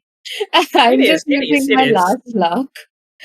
Because Okay. Cruises, I don't accept defeat. You shoot one shot and it, very elegantly just dodges it somehow, that it knows, oh, someone's shooting at me. Wow, I should probably dodge that. Yes, this is what I need. Okay, 2 successes. You know what? That is, as it sort of dodges, it sort of it gets distracted a bit because it's probably never seen someone shooting at it, right? Mhm. So it gets distracted, and you use that that quick moment to quickly aim again as it is swooping down. It's closer, and the shotgun is a very shorter range, right? You shoot at it again, and with 2 successes, it just blasts onto its face, and if you see its beak just completely shatter, and it just screams and screeches as it sort of, like a plane, sort of falls down and crashes onto the ground. It's not dead, but it's an incredible pain, and it's screeching like anything, drawing attention. So you might want to either end its misery or just fuck out of here and go to the camp. I think Jet, her eyes full with tears, she runs over and takes her field hockey stick. This is a bad idea, and tries to kill it by hitting it on the side of the head with a piece of wood. Oh my It's god. probably not gonna work. Probably gonna make it worse. But let's see what the dice say, I guess. Do you so let me know if that's okay, if it's like if it's something like a kind of like a predator kind of energy where you just sort of, it just gets bloody. Do you want it to get bloody or no? Like that, it's completely fine if you don't. But when Jet you bash, Huh? when you do bash it, I mean, there's already some blood, right? When you do bash it, like a lot of blood just sort of spurts out. But yeah, go ahead and describe Jet's what it looks intention was to give it mercy. like. She's thinking of like one time she went fishing with her dad and got in trouble because it was she caught a fish and then she took too long to like kill it for dinner, and then her dad was like, you can't do that when you're fishing and hunting. You actually have to respect the life of the animal even though you're going to eat it. So she's like in that mode where she's still not considering, hey, hockey stick, not a great way to do this. So I think she does make it worse and keeps going, and probably gets kind of like to Veil territory of just like crying and trying to end this creature's suffering. It gets wild. It gets really wild. Just all the emotions just sort of just pouring down onto this one creature, like all that has been pent up. Yeah. Oh yeah, it's been spoiled for like 2 episodes. After a while, it just stops screeching, stops moving, stops breathing, and you know that it's dead. She takes this really long, deep breath, lets it out slowly, and then she just kind of calmly, without looking at anybody, covered in just blood and mud, walks towards the base camp. Hey, what are the others thinking?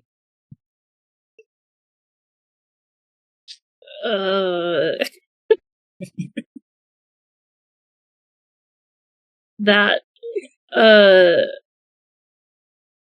I think that Audrey thinks that Jet might be a little bit cracked. This has been a lot for one day, and we'll kind of just like let her do her thing with the pterodactyl and maybe just like keep a little distance as they're going towards the base camp. Cooper gives Aubrey like a little reassuring like man pat on the shoulder, maybe a bit too hard, like on the back. I wanted to scream and like hype up, but if we're going for a more sane tone, okay, no, Barry Lee can't be sane. She's just going to be like, "Oh, let's go, Jet!" Just enjoying the blood rushing. Jet doesn't respond at all. That is like robotically just like, I have an objective and I'm moving my body towards it. I'm not going to acknowledge my thoughts or feelings in this moment.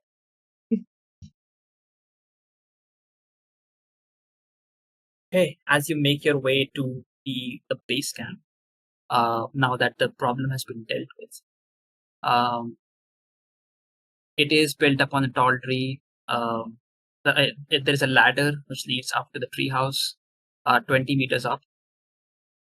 The kids, you guys, you find a bed, some crates, a variety of jungle gear, and what looks like the remains of a completely broken robot. This robot has like machetes for arms.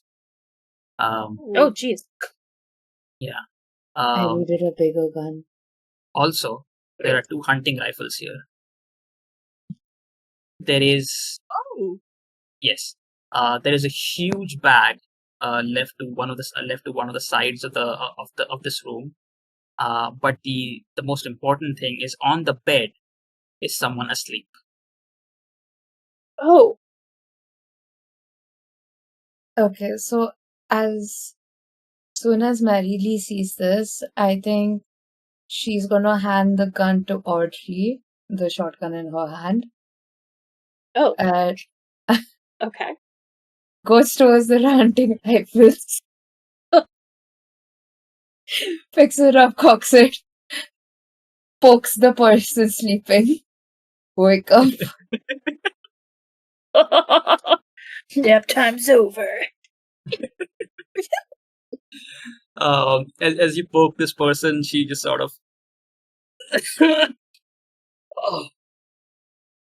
she opens her eyes, and you look at her eyes, they're bloodshot, and you look at her face, it's pale, it's very sweaty, looks like she's sick. She looks at all of you. Oh, shit. Oh, my vision. Fuck. Blinks her eyes a bit, and again tries to look at you. You just pointing a gun at her, right? So she's like, whoa, hold on. Just put the gun away, wherever you are. First, you need to answer questions. Then the gun is going away. Hold on, you're kids. What the fuck are you doing here? And you can die right now. Do you want to? This person says you're kids, and like just kind of off in the diagonal background, there's this like 6-foot 12-year-old covered in blood, expressionless, with like tear streaks going down her face that have been like brushed away with bloody hands, and just oh my god, just standing there with like almost like T-posing, but not in the arms that way, just like posted up aura, expression. just aura bombing. Yep. No movement. Yeah. So yeah, this lady is a middle-aged woman with curly blonde hair, she has very striking eyes, but currently they're like very bloodshot and not in a very good. They don't look very good right now. She is wearing a khaki colored outfit, like some outdoor clothes, like the people that people wear for like camping and stuff, and a pin with the yin yang sign on it.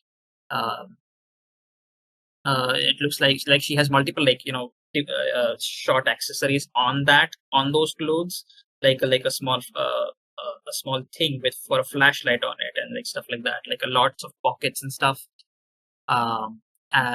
She just sort of okay, just calm down. She puts her hands up. I'm really sick. Okay, I want to get out of here, and I couldn't because my robot, which was supposed to give me medical aid, it was destroyed by it. It's destroyed by one of the dinosaurs, which I didn't expect it to be here. It was a pterodactyl. I've been hiding here ever since. You don't have to worry about that pterodactyl anymore. Oh, that's reassuring. Thank you. Where did you guys come from? How did you guys get here? There was this portal in the barn. I'd never seen anything like it before. We came through and now we're here, I suppose? I'm assuming some of the dinosaurs made out. How long has it been? Well, at least a couple of days, if I understand the timeline correctly. Well, we need to go back. We need to shut that portal down. All I needed was to collect some of the eggs here and. Just give me a second. Your sickness? What can we do to help? I don't know. It's some sort of prehistoric virus. I've tried to study it, but I don't know. We don't have any records of it. At least that I know of. I might need more medical attention, but right now, with the tools that I have, I'm not really sure what we can do here. It seems like she's mostly coughing with this illness. She's coughing, and she seems to have some sort of like she's wincing at some sort of pain in her chest. Jet kind of goes from 1,000-yard stare to like, and blinks to like focus and looks at her when she starts talking about a virus. And I'm trying to separate my personal context as somebody who's lived past 2020. And like kind of go back into like common sense of just like Jet is not common sense, like human like fear of contagion sense. Jet is kind of, because when Jet went upstairs and saw the mouse droppings, she covered her nose because she does not like gross. Like, she does not like the possibility of something making her sick. So she's now looking at this person with deep concern. You do, but you also realize that you're covered in mud and blood of some other creature as well. Oh, for sure. It's a very specific like airborne vector that she's concerned about. That's why like the covering the nose when she's seeing like the animal droppings and like coughing. She's not gonna cover her face now because also her clothes are gross and that's rude, but she's concerned. Yeah. Well, if the pterodactyl is no longer a problem, I think we should make our way back as soon as possible. Yes, we need to get you to a doctor, I think. Let's make our way back. And Audrey will look around at everybody, like nodding, like, yes, we're not staying here any longer. Right, guys? Like, right? Jet nods. Yeah, right. Okay. All right, and she just sort of very, she winces at the pain in her chest and sort of just tries to stand up. Uses one of the walls to as like as support to stand up, and she's incredibly weak. She looks like she hasn't eaten in like 2 days.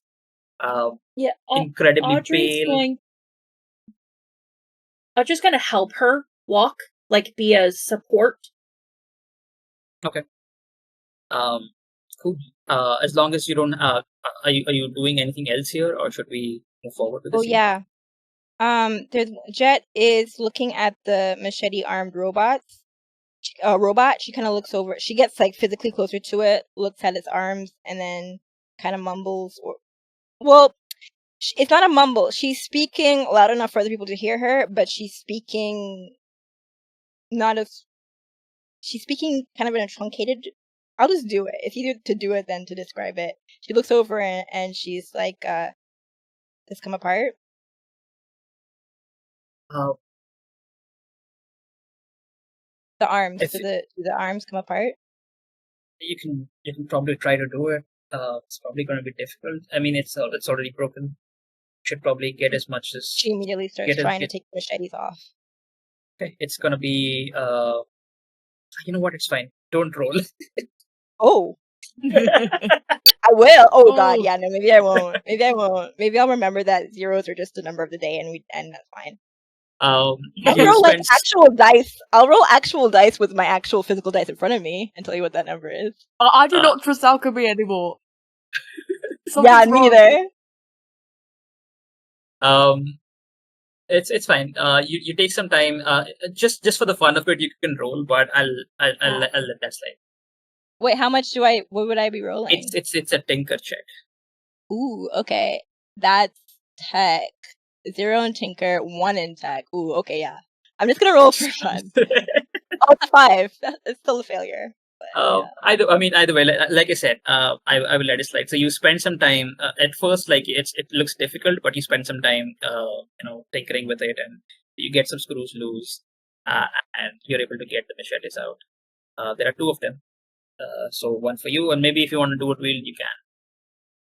I think just to honor the failure and for flavor, I think she kind of ruins one of them. Like one of them just can't be held because it's not supposed to be for a hand. It's kind of like a thing that gets screwed in. So one, like she physically can't hold it. The other one, she can kind of like,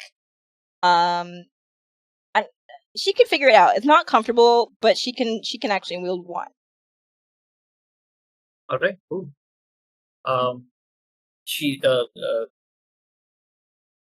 Diane is just like, okay, let's get out. Find anything you can. Find anything you can that is useful here, and let's go back to our time. Do you have any first aid? One of the helper bots probably did. You should look around for it. I think it's somewhere around here.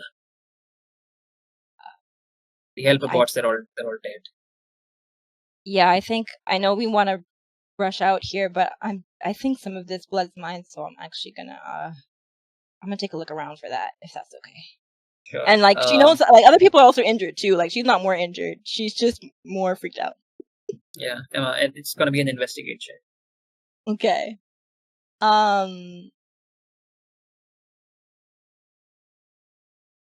Buttons. There we go. Oh, 2 successes. Okay, we broke the curse. Wow. I think we scared alchemy into realizing that we don't actually need it, and it does need to behave because we do have real dice. How many of you have the injured condition right now? I do. Me. So 3 people, right? Yeah. So yeah, you find three enough first aid equipment for healing those 3 conditions, 3 healing conditions. So sorry, those 3 injured conditions. So you guys can go ahead and remove those conditions. Just the injured condition, not any other else. Excellent. Awesome.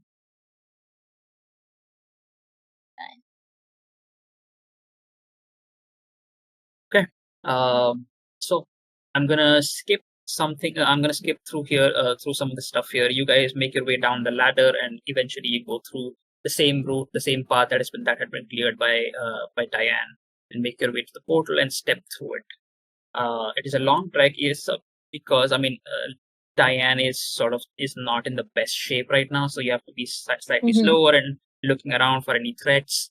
You do spot some, but you're able to sneak through for the most part, because of the huge bushes and huge trees that give you enough of a cover to sort of just sneak and not be seen or heard by many of the creatures here. You make your way through the portal, and just as you do, you hear another loud roar go off into in the farm, and Lena's like, "Oh God, is that what I think it is?" As far as we know, yes. We might have to. Oh, okay. Give me a second. Is Isaac here? He's one of my robot. He's one. Is Isaac here? Did you meet Isaac? Yes, he's in there, and she'll like point vaguely to the direction of where the main building is. Okay. What I need you to do is get Isaac for me.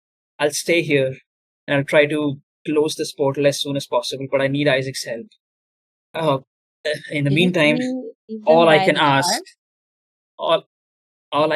is for you to distract that thing as much as possible.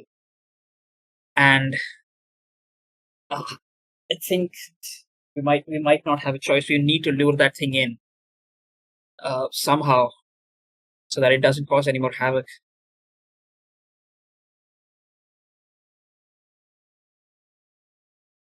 Who's ready to become bait? I know this is a lot to ask, and you're just kids, but I'm going to be busy making sure that the portal closes. I'm going to make some changes, some quick changes to it. I'll be busy, and I need Isaac's help. So, unfortunately, that just leaves the lot of you. And I'll need your help. I'll be eternally grateful. Whatever you can do, just distract that thing, and eventually lure it down here, back in here, so that we can grab that thing, send it back to where it came from.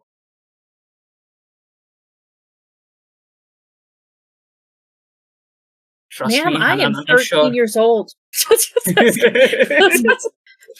I know. This is a lot to ask, but we don't have a choice. That thing running around is going to be a lot more worse than. Yeah. This is.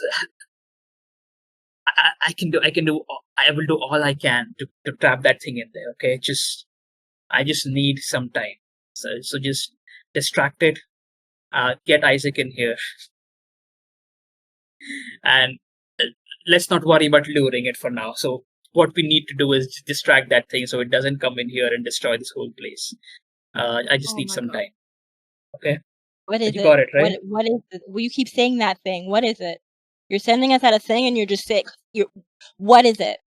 I'm sure I'm sure you'll see it when you get out.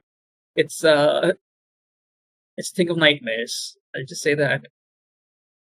When I'll do when it. she says, I'm sure you'll see it, Jet has now lost that like politeness, and she fully like turns her back. She has lost her patience with this adult who is not giving her the answers that she could just easily give her, and she's pissed. I think I want to do like a comprehend or empathize to figure out if she's just trying to get rid of us and go back or run away. Okay. Go ahead and make an empathize check. I have nothing on it. Let's see. Oh, damn. Okay, that might actually, alchemy. We might have bullied alchemy into. Yeah. Alchemy is sorry. Yes, of course.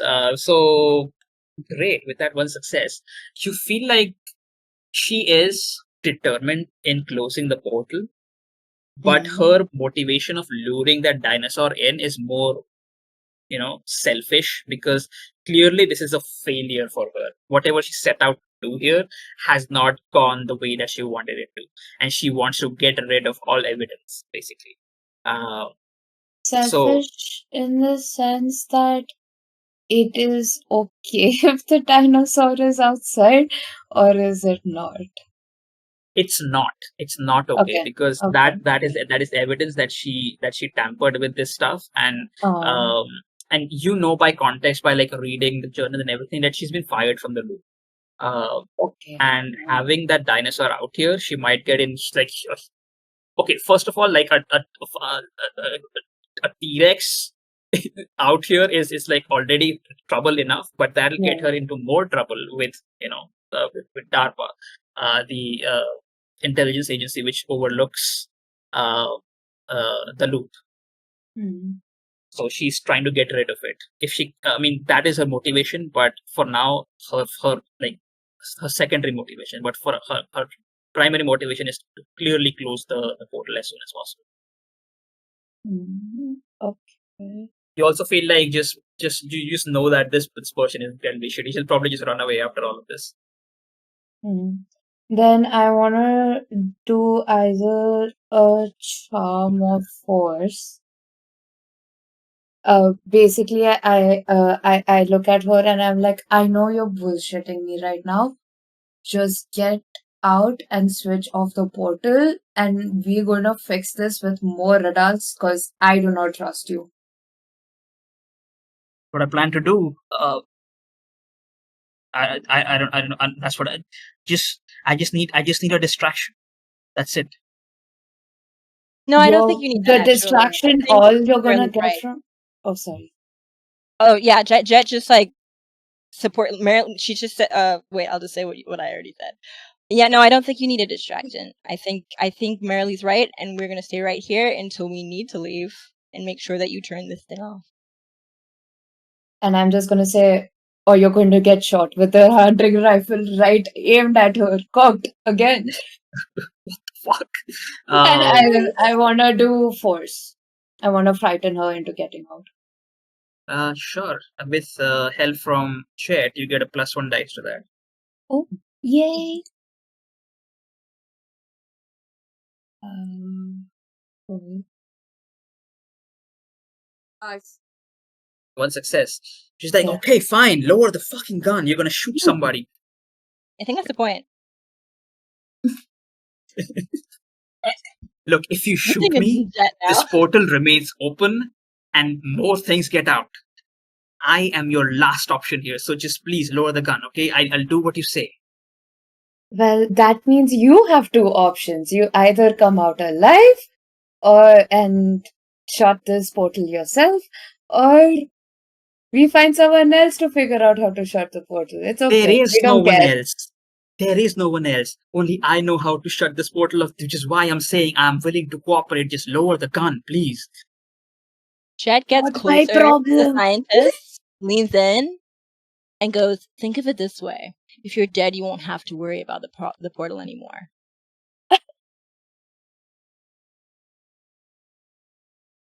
I will do as you say. Can you please lower the gun? Go.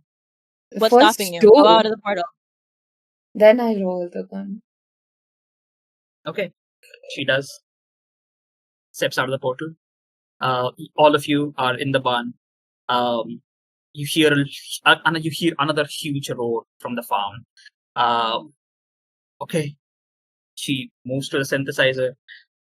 She starts playing a tune on it. And then, just as she does, it makes noise, and you clearly see like the portal as you all step out, and she starts playing the synthesizer. It plays. I mean, if the kids know.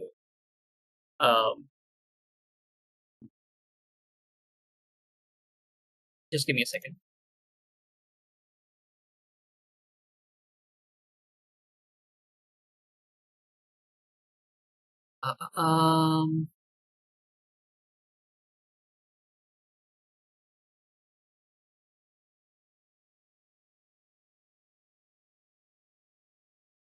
Sorry, I was distracted. Yeah, so if the kids know of it, it plays the Ring of Nibelung, the Ring of the Nibelung. It's like an opera.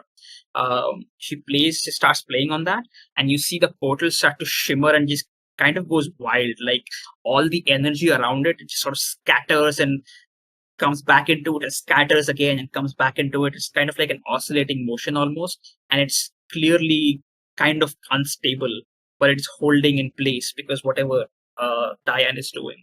And that synthesizer is making a lot of noise, and with that noise, you hear that roar again, and you see like a part of the wall of the barn just completely break as you hear that roar and that thumping footsteps step in, and another roar as you look at the huge, towering dinosaur in front of you. The T fucking Rex. It looks at you, it roars, and we're gonna go into extended trouble. Now, for people who are new, what extended trouble is basically it's you make skill checks and you get out of trouble. But with extended trouble, things are different. Because this is the climax of the mystery. This is like a whole montage that you can sort of form as we discuss it. What happens here? So what we do is we basically first we set up the stakes, and then you guys make a plan, and then you guys usually use your best skills to overcome a situation, to basically aid each other in overcoming a situation, right? And then you roll the dice and see what happens. You need a lot of successes in an extended trouble. I'll let you know. So setting up the stakes, right? There's a T-Rex which has just broken down one of the walls, and it's looking down at you, and it's roaring with all the prehistoric, essence.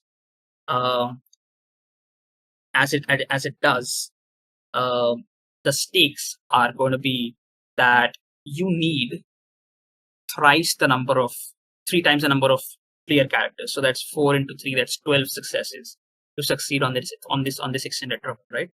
So those are the stakes. You need 12 successes to succeed on whatever you want to do here. Now, what you do is make a plan. So what do you plan to do in order to get out of this situation, in order to solve the situation, in order to get out of this trouble? What you do is basically you plan with your best skills. So whichever one of your best skills is, you work together and you formulate a plan, and that plan sort of happens in like a montage sort of way, where each of you will roll dice and you will make a scene, then how you contribute into this montage, and that'll help you. And then you roll to see how many successes you get. Again, like I said, you're looking for 12 successes in total. So when you roll your skill checks, all those skill checks will be accumulated, will be added up against that 12 success. You need at least 6, at least half, to partially succeed, right? And I think you have enough. After that, you have enough conditions to get. You have enough conditions to sort of succeed fully. So what partial success means is that if you get successes, less than half success from the threat level, you just completely fail. You don't have any options. You completely fail. That the whole thing goes incredibly wrong, right? Everything goes wrong. The worst case scenario. If you get 6 successes or higher, there is a chance that you might get a full success, or you might get a partial success, which depends on the situation and the conditions that you have. So if you get at least 6 successes, you can use your conditions, get one condition. Sorry, you can trade one of your conditions for one success. So let's say you get 7 successes, and all of you in total sort of collaborate, and I get this condition, I get upset, I get scared, I get injured, so I'm contributing 3 success. So now it's pumped up to a 10. Someone else says I'm gonna take the upset and frightened condition, that contributes to more successes. So that's so now that's 12 successes in total, and now you succeeded at it at 100%, right? So that is how it works. Sorry for that long ruly tangent. Let's get into the action. So like I said, I've already set the stakes. That is, you need 12 successes. Now you need to formulate a plan. All of this is above the table. None of you are speaking right now because all this happens in like a montage, and all you're almost like in like a music. All the not exactly time. Yeah. So yeah, go ahead. Formulate a plan. Which skills do you plan to use, and how do you plan to use them? Work together. Yeah, go ahead. The first thing that comes to mind is that Jet is going to cross right over from fear to okay, time to get things done, and she's going to use move to She's run going to lock in. a war. Yeah, she's gonna lock in, and she's gonna go. She's gone from scared pertain to field hockey, and she's gonna run towards the T-Rex between its legs, and as she's running, she's gonna take a strike at the really annoying part of the foot. It doesn't have the same kind of foot as we do, right? But it's like, you know, that soft part of your foot that if you hit it against something, it ruins your whole day. She's gonna like strike at that with the machete, and then like book it towards when I close the map. She's gonna book it somewhere. She's gonna book it. Okay. You do realize that, as all of this is happening, you know what? We'll get to it. We'll get to it. But yeah, you decide to hack the machete and just run away. So just to distract it a bit. Cool. So you're gonna use your move. That's good. What about the others? Cooper just go I- for like the other leg.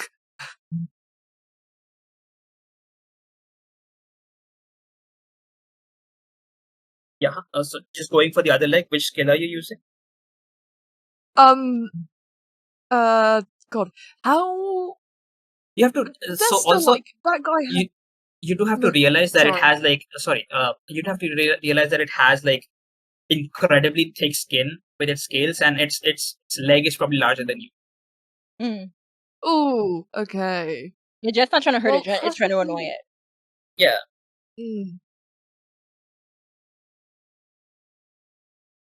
My good skills are move and force. So I'll think about it. What is everyone else trying to do?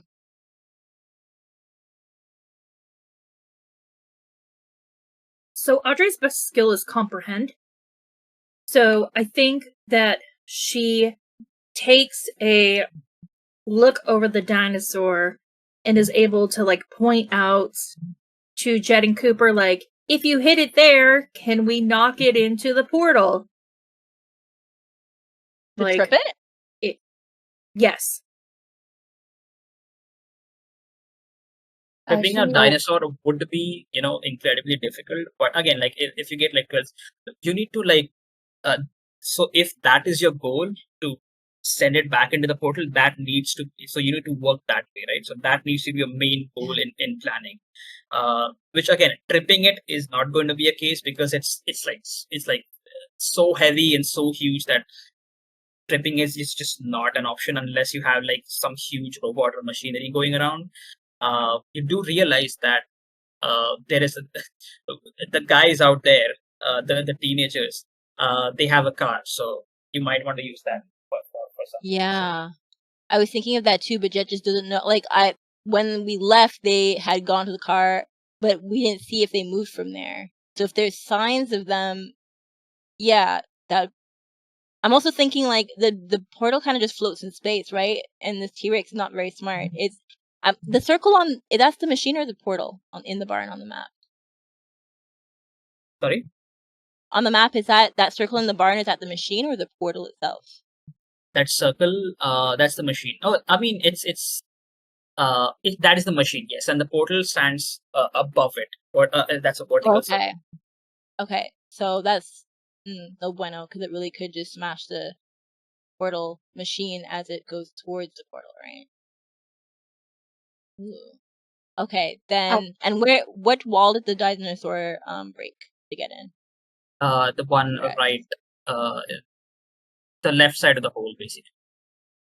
Oh, okay. Oh, it's coming for the portal. Yes. Okay, yeah, Jet's trajectory would be down towards. No, Jet's trajectory would be wherever she can. If she can perceive the car and the other kids, she's going in their direction. Oh yeah, you definitely see, like, you because the whole wall is broken now. You definitely see them out there, and you like one of like Muffin just kind of like screams, "Holy fucking shit, it's here!" And you see that one of the raptors is just is dead on the ground, probably just stomped by the car. You see some blood on the car as well. The other raptor is just nowhere to be found. Probably ran away from that electric shock that Isaac gave him. So yeah, they do sort of they they roll in and they sort of drift and just kind of break in a very awkward way. Clearly, Mara is driving, and she doesn't know how to. She just puts up like a handbrake or something and just sort of drifts away, and Muffin just starts, holy fucking shit! That's just completely scared and at awe at what he's looking at, the T-Rex, right? So you do realize that they're out there. Okay, so that's my. We all get one contribution, right? Or do we get whatever two that are our highest? It's just one. So yeah, you just need to roll one skill check. So it's going to be one contribution. Okay. So her move is going to be to duck towards its legs, try to ensure she gets its attention by smacking it on its ankle, and then towards the car. And her goal is to hope that the kids get the idea of like it needs to chase the car and not me, and then try to duck and cover at some point when the attention has been from the T-Rex has been like transferred over to the car. Okay. Cool. What about the rest? I think maybe Cooper's gonna like hop on and like help out with that idea because his move is pretty high, and I think he can ever so slightly maybe just outrun Jet, or maybe Jet's not We're doing gonna that at all, and 100% he's outrun doing- Jet. Okay, 100%. and like he's doing and he's like communicating that to them instead. And, like, because his move is so high, he manages to go up to them, communicate this plan to them, just because he books it, just because of how hard he books it. Mm.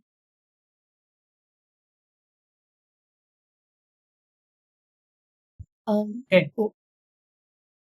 I just wanted to know, will the gun and my iconic item give me extra die in extended travel? The gun will give you. Oh yeah, the gun. I should have said that earlier. The gun gives you a +2. So Okay. even when you made that force check previously trying to hit the pterodactyl, you should have gotten that. So sorry about that. But yeah, you do get a +2 with the gun. And can I add my iconic item as well, or can I only add one at a time? How do you plan to use your iconic item with a gun in your hand? Oh, I want to light up my cigarette and shoot. What the fuck? That's so sick. You know what? That it is a cool visual. So I'll yeah. You know what? That's cool. So go ahead. You can do it. Yeah, so I'm gonna use a force check again to basically try to scare the pterodactyl into falling down and try to shoot its head. It's not a pterodactyl. It's a Oh, T-Rex. sorry, T-Rex, sorry. My bad. Just shoot it in the head and like try to like make it fall down so it doesn't get up. That's not gonna be possible because it's a T-Rex. Okay. Yeah, it is huge. It has like incredibly thick skin. Like a gun A can hunting pierce. rifle. Yeah, want to a go? hunting rifle, a shotgun. They might pierce Oh. smaller dinosaurs, but they are not going to pierce a T-Rex. I'm sorry. Oh. What you can do is, yeah, you can injure it. You can distract it with the gun as much as you want, but it's not going to kill the dinosaur. Yeah, then I'm gonna try to scare it away from the portal because I want that dinosaur to be outside so adults can see. I forgot about legendary items. The iconic items. Can I switch instead of the machete? Can Jet whack it on the ankle with her field hockey stick? Yeah, sure.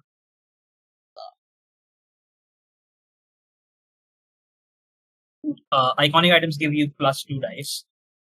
What about Audrey? What is Audrey doing? I think she's just helping coordinate where they need to go to do these. Like, she's helping everybody else figure out the best approach to their actions.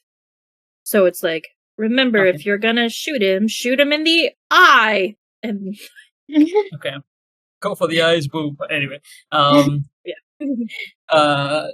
Okay, go ahead. That's a comprehend check, right? Yes. All right, cool. So that's the plan. So everyone, I think Audrey should go first. Go ahead, make a comprehend check and make a scene for yourself. Like, how do you how do you tell all of them to do the stuff that they're going to do? There's a car coming in, like the pickup truck is coming in, right? And they're shouting at it with awe and everything. And they're scared as well. So how are you doing? Make a scene for yourself. Make yourself look. I imagine that like Audrey, like an anime character, pushes up her glasses, and there's like a shing, like in the lenses of her glasses, and then she, in this like sort of unusual this like unusual tone, is very assertive, not like in a mean way, but in a like, okay, this is an emergency, this is what we have to do. And then she's like, if you're going to use the gun, you need to stand there, and you if you're using your stick, you go there. And then it's just sort of like a football coach, like visually Xing and Oing where everybody needs to move in order to make this work the best. Okay. Cool. Go ahead and make your check, your comprehend check. That is 2 2 successes. successes. Great. You can also use your pride to get another one. Let's do that. That way I've got 3. What is your pride and how Successes. exactly does it help? So my pride is being the smartest kid in school. And I think that part of this being smart comes not only from like traditional learning, but also being very observational of people and understanding a lot of concepts, right? So it's not like she's just smart in that like she knows a lot about math and science. She's also picked up like behavioral patterns and sort of like the information of the things that people like around her. So I've picked up information about sports because of being in the vicinity of jock people, and as taking this knowledge, like digging really deep and taking this knowledge and being like, okay, I never thought I would use this, but I have it, and we can use it in this situation to our advantage. Awesome. Perfect. Who goes next? I'll do my force check. Sure. Make your force check, make a scene for yourself. So basically, I. One second. 2, 4, 9, 8. Okay.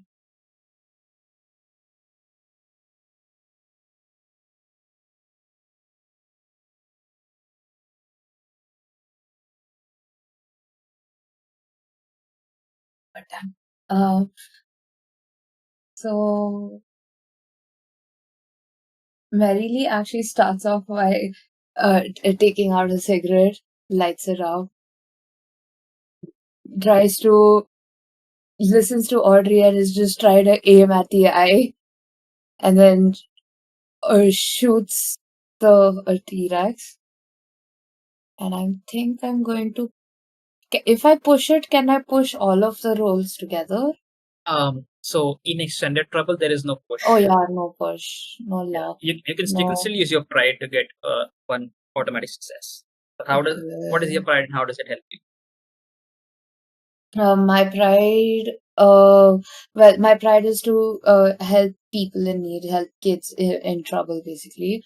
And I see all of us are probably not gonna make it if I don't do something. So I just take a huge drag, breathe out slowly. You'll see like smoke coming out of my mouth and my nose while just looking right down in the iron sight. You And flick the cigarette with like 2 fingers and then take the shotgun. Yes. Yes. No, Just wanted I to add have that whole thing. Sorry. Go ahead. yeah, I have a hunting rifle. So Oh, this is yeah, a sorry. big bullet going right through his eye. Cool. So yeah, I flick the cigarette. I take a huge drag. I flick the cigarette, and while I'm breathing out, just stabilizing my aim, you'll see like smoke coming out of my mouth and my nose, and I'm looking right down at his eye through the iron sight, and I take my shot. Awesome. Make your you already did. 1 success. Yeah, Um, 2 what is your pride? successes. 2 successes. Yeah, that the pride also helps you with that. Yeah. So we have 4 successes now. We need 2 more to get at least a partial success. So, Jet or Cooper or Jet, whoever wants to go. Well, because if they're both doing the same thing, chronologically, does that make sense if Cooper gets to the car before Jet hits the ankle, or if Jet hits it first and then Cooper gets to the car? I think However Cooper's you gonna want it start to. like running first. Yeah. You go scamper. Skedaddle. So yeah, go ahead. Describe what it looks like. Yeah, Cooper like hops on through and like sprints over to this group of like, what are they, like emo kids? I don't know. And starts like screaming at them like go use the car as bait, and like just kind of hopes that they'll eventually understand once they see what's coming out of the building. They kind of give him a bit of a confused look, like use what as bait, like what do you want about 11-year-old? But yeah, he books it through. Make a move That's check. 2 successes. Awesome. So that means that we're not at least failing this. That's cool. Yay! Let's go. Jet. What do you do? Okay. I have considered, I don't know if it's the time has passed for that, but I have thought of a way to rope Jet's pride into this, actually. Because the reason she got so angry at the professor and turned her back, even though she's usually so like polite around adults, she got angry because her pride is that her dad's a hometown hero, and then like the asterisk to that is that he's not a great dad to her. So she's thinking of him, and she's caught in this middle of like the whole sports thing with her, the whole like, you're gonna go places, Jet, just you're gonna go so far. It's very much in his shadow. So she's got this like this I don't know, juxtaposition, duality of like admiring him in that way, but then him not being able to like follow through and be there for her. So adults causing problems and then being like, you fix it, absolutely is a trigger for her. So she's thinking of him as her back is turned, and so she's like facing kind of when the dinosaur comes in, and she hears Audrey like shifting into this like coach mode, which is familiar to her, which is really helpful for her, and it switches her into this mindset, thinking of her dad, hearing Audrey's coaching, seeing Milo absolutely sprint off towards the car, and then seeing Marilee take like this wild like Olympic shot of just like, I'm gonna like take this shot even though it's a wild shot, I'm gonna do it. Like this, like all these like this stack of sports analogies kind of hones her into like, if I can't trust other people, if I can't trust adults to be there for me, then I can be my dad for me. Like that's where her mind is going. I can be the hero that everybody else believes my dad to be, but I can be that for myself and the people that I care about. And so that's what's going through her mind as she takes off towards the T-Rex, between its legs, goes to whack it with that iconic item. What's it called again? Field hockey stick. I actually have never done a sport, so it's wild that I'm playing a job. With a field hockey stick, and then I think she knows where the car is, so she's gonna also she's gonna try to follow Milo's path and streak off towards the car to try to get the T-Rex to collaborate with Milo Cooper Cooper getting the attention of the dinosaur onto the car. And what am I rolling for that? Okay. So I roll move first, right? Yes. Okay. I roll move. And then my nice. And then iconic item is 2, you said, right? Yes. And then pride adds what? 1 automatic success. Oh, 1 auto. Okay, nice. Okay, so rolling 2d6 from the iconic item. 0. And then 1 auto from, so 3 successes. 3 successes. So we're up to 9 successes in total. Now, because we're not yet on 12 successes, you can trade one of your you can trade any number of your conditions to get 1 success for each one of them. So if you say I take the so at this point, the dinosaur is distracted. You Cooper and the gang over there are shouting at it, and with all their everything that they've got. It's gotten shot in the eye, so it's just sort of just violently shaking its head around and stomping its feet and just sort of violently swinging its tail, like it's like very chaotic. You see Jet, use a hockey stick to just bash into it, and clearly with some sort of supernatural power has come over her to just sort of whack it, and it's clearly it has taken some effect, and it sort of just moves around for a bit because of it. Takes like 2 steps back. Aubrey has done all of this sort of has all of this in her head, and she's like, we just as planned.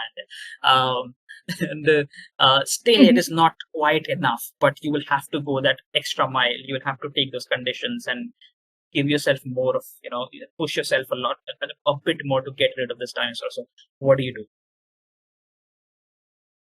Jet is engaging with the dinosaur directly, so I would say, so you can get healed from broken, right? How many conditions do you have? 0. Oh, so if a kid gets broken, they can come back from that, right? It's not the end of the. Yes. Yeah. Okay. But I mean, sure. I'm willing to put in as up to broken for her engaging directly with it, because this thing is stomping and it's swinging its tail around. So I'm willing to contribute all conditions from Jet. Okay, so you only need 3 successes, because we're up to a 9, and we need 12 successes, right? So you just need to you don't need to spend all 5 conditions. You just need 3. So describe to me how you get those 3 conditions and which ones do you get. I was actually looking for a list of what the conditions are, just so that to help make that scene. I don't. Let me share that. I had it and then I left it, lost it. Let me share that with you.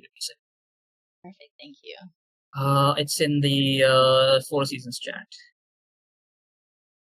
Perfect. Okay, upset, scared, exhausted, injured, broken. I think you said 3, right? Yes. I think she takes upset, exhausted, and injured.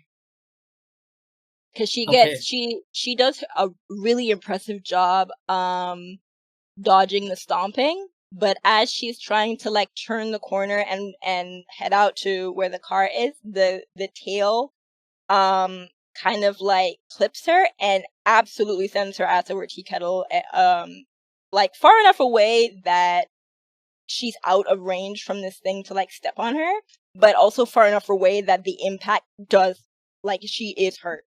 She got thrown. Damn. Okay. So yes, you take 3 conditions, and with that we have all 12 successes. So after that happens, it just sort of rolls around for a bit, stomping its feet as it sort of it gets distracted. It's hurt, so it's just going to bolt out of the farm and starts bolting into the forest. Just as it does that, you realize that coming through from the forest are 2 huge robots. These incredibly huge bipedal robots, which look like this. I'm gonna send it in the 4 Seasons chat. Unfortunately, I don't think we can show it on the stream. But they are these huge bipedal robots which have a center, a spherical center as kind of like its head. It has like a sort of a green light coming through, like, and it has a very sort of delta kind of. It has like a delta sign almost onto its head, and it has like various like wires and shit coming out of it, and it has like what looks like weapons, but what looks like clearly were weapons before. These are robots which were used in like wartime in the 50s, and since have been repurposed for like uh, security or industrial standards or whatever, right? But these robots are heading towards it as it runs into the woods. I'm going to share the screenshot of what they look like in the Four Seasons chat for you guys.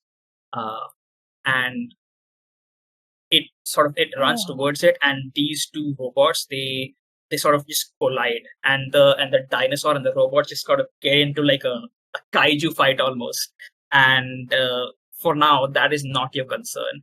The rest of you are here, you are safe, and you see Diane just play those final notes, and just as she does that, she plays the absolute last note of the song, and you hear like a very that tech how do you describe that noise, a very erratic noise that sometimes very scratchy erratic noise that sometimes tech can make in like sci-fi movies and stuff. You Like hear feedback? that feedback, yes, perfect. Like a very erratic feedback as the portal shimmers and it goes out of control, like it's gonna burst or something, and it like shimmers and ripples out and goes back in, ripples out and goes back in, and with this sort of and you see like wind rising around it, like some sort of a like swirling wind tornado around it as it sort of engulfs into it and just poof, gone, like it was never there. She takes a sigh of relief. She looks back, falls down, and sort of lays there for a bit. The trouble has finished. As you guys sort of take a moment to calm down and look at everyone who's injured and stuff like that, you see that the dinosaur over there, it's like I said, they kind of engage in a kaiju battle, and then you realize that that someone is that authorities have quote unquote authorities have made their way over here. You realize that these are personnel from DARPA, the intelligence agency which oversees like the goings on in the loop. They are not the law enforcement. They only work for like the government and DART, right? So they have like special privileges and stuff. Kind of like, and they wear like suits like Men in Black or something like that, right? So incredibly sketchy people. You realize that they've come in with their vehicles and stuff, and you realize that the dinosaur suddenly it gets hit with like a huge dart, and it just sort of stands there for a bit and falls down with like huge boom. You see trees crackling and falling down. All the birds around the forest just sort of they were probably sleeping or just keeping just staying silent for because they didn't want to alert the dinosaur, right? So they just sort of fly up into the air. It's nighttime, so they cover the moon for a bit as they go away into the sky, and for a moment after that huge boom, everything just goes silent, and everyone takes like a sigh of relief. I'm going to skip through most of this. We'll go through the epilogue, and I'll let you guys discuss what happens afterwards, because it is getting late and we need to wrap up. After a while, I want to play this forever. Sorry, I want to play this forever.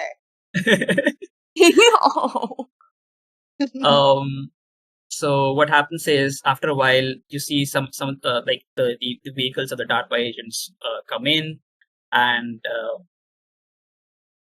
and then probably you hand over so she Diane, because you threatened her and everything, she stays there, she doesn't leave. You hand over Diane to them, and they ask you to not speak of this to anyone ever again.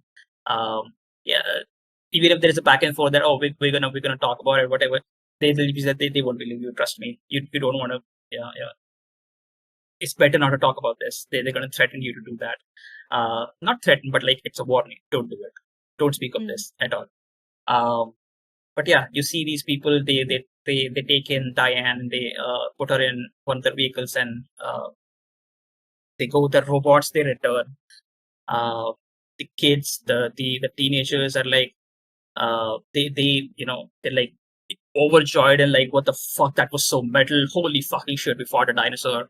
And everything just sort of, as you guys leave, the DARPA officials offer you a ride home, and there is nothing much to do or say here because it's incredibly late. It's almost the morning. I'm gonna get to you. Sorry, it's almost the morning. It's almost morning, and you guys need to be home as soon as possible because your parents are probably worried.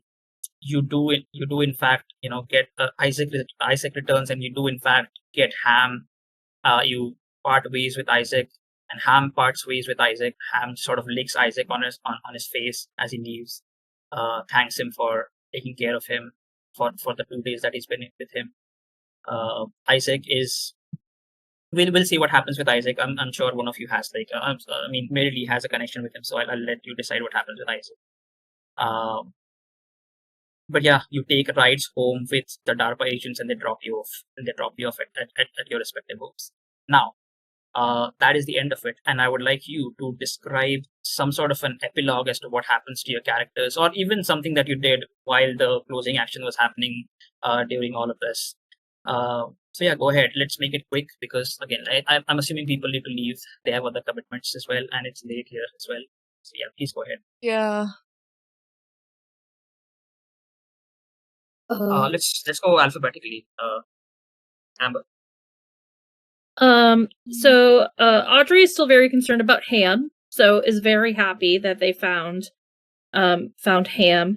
And I think after that she takes some time away from friends because that's like the first time she's really had friends, and that is really overwhelming.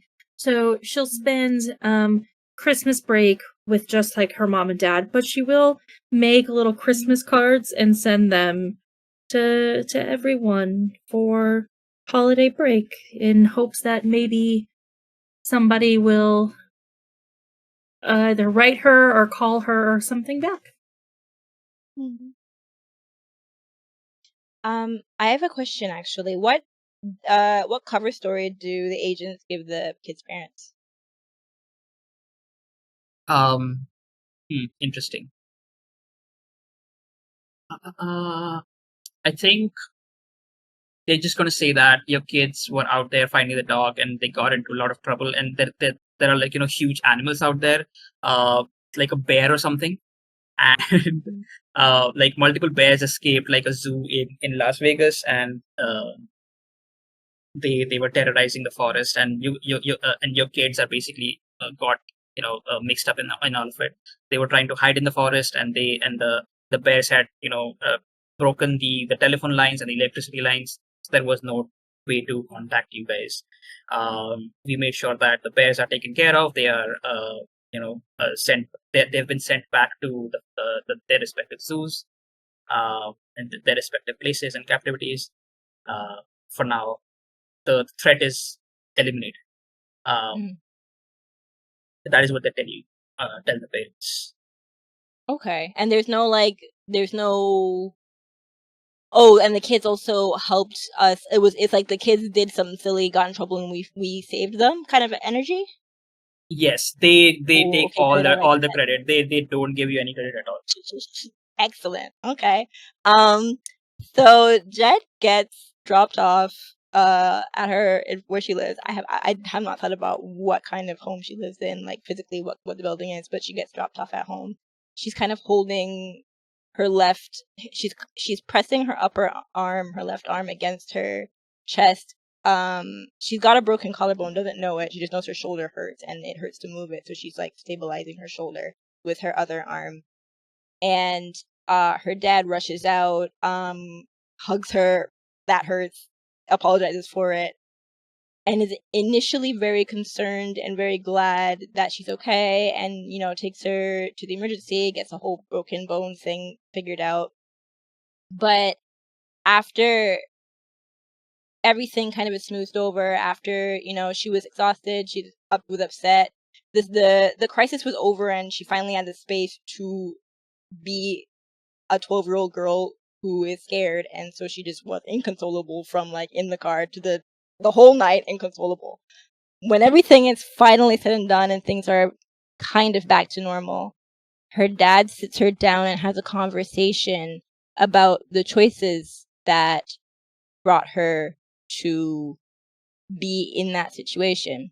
And at first, it's a very like sage like fatherly advice of, and if we're more responsible, then we don't get ourselves into those kind of situations. And she tries her best to let him know that she was being as responsible as she could ever be expected to be, and more, but without being able to actually tell him what happened. He doesn't hear her, and essentially just becomes an argument, and he doesn't like the rift between them widens because that lack of communication just gets worse.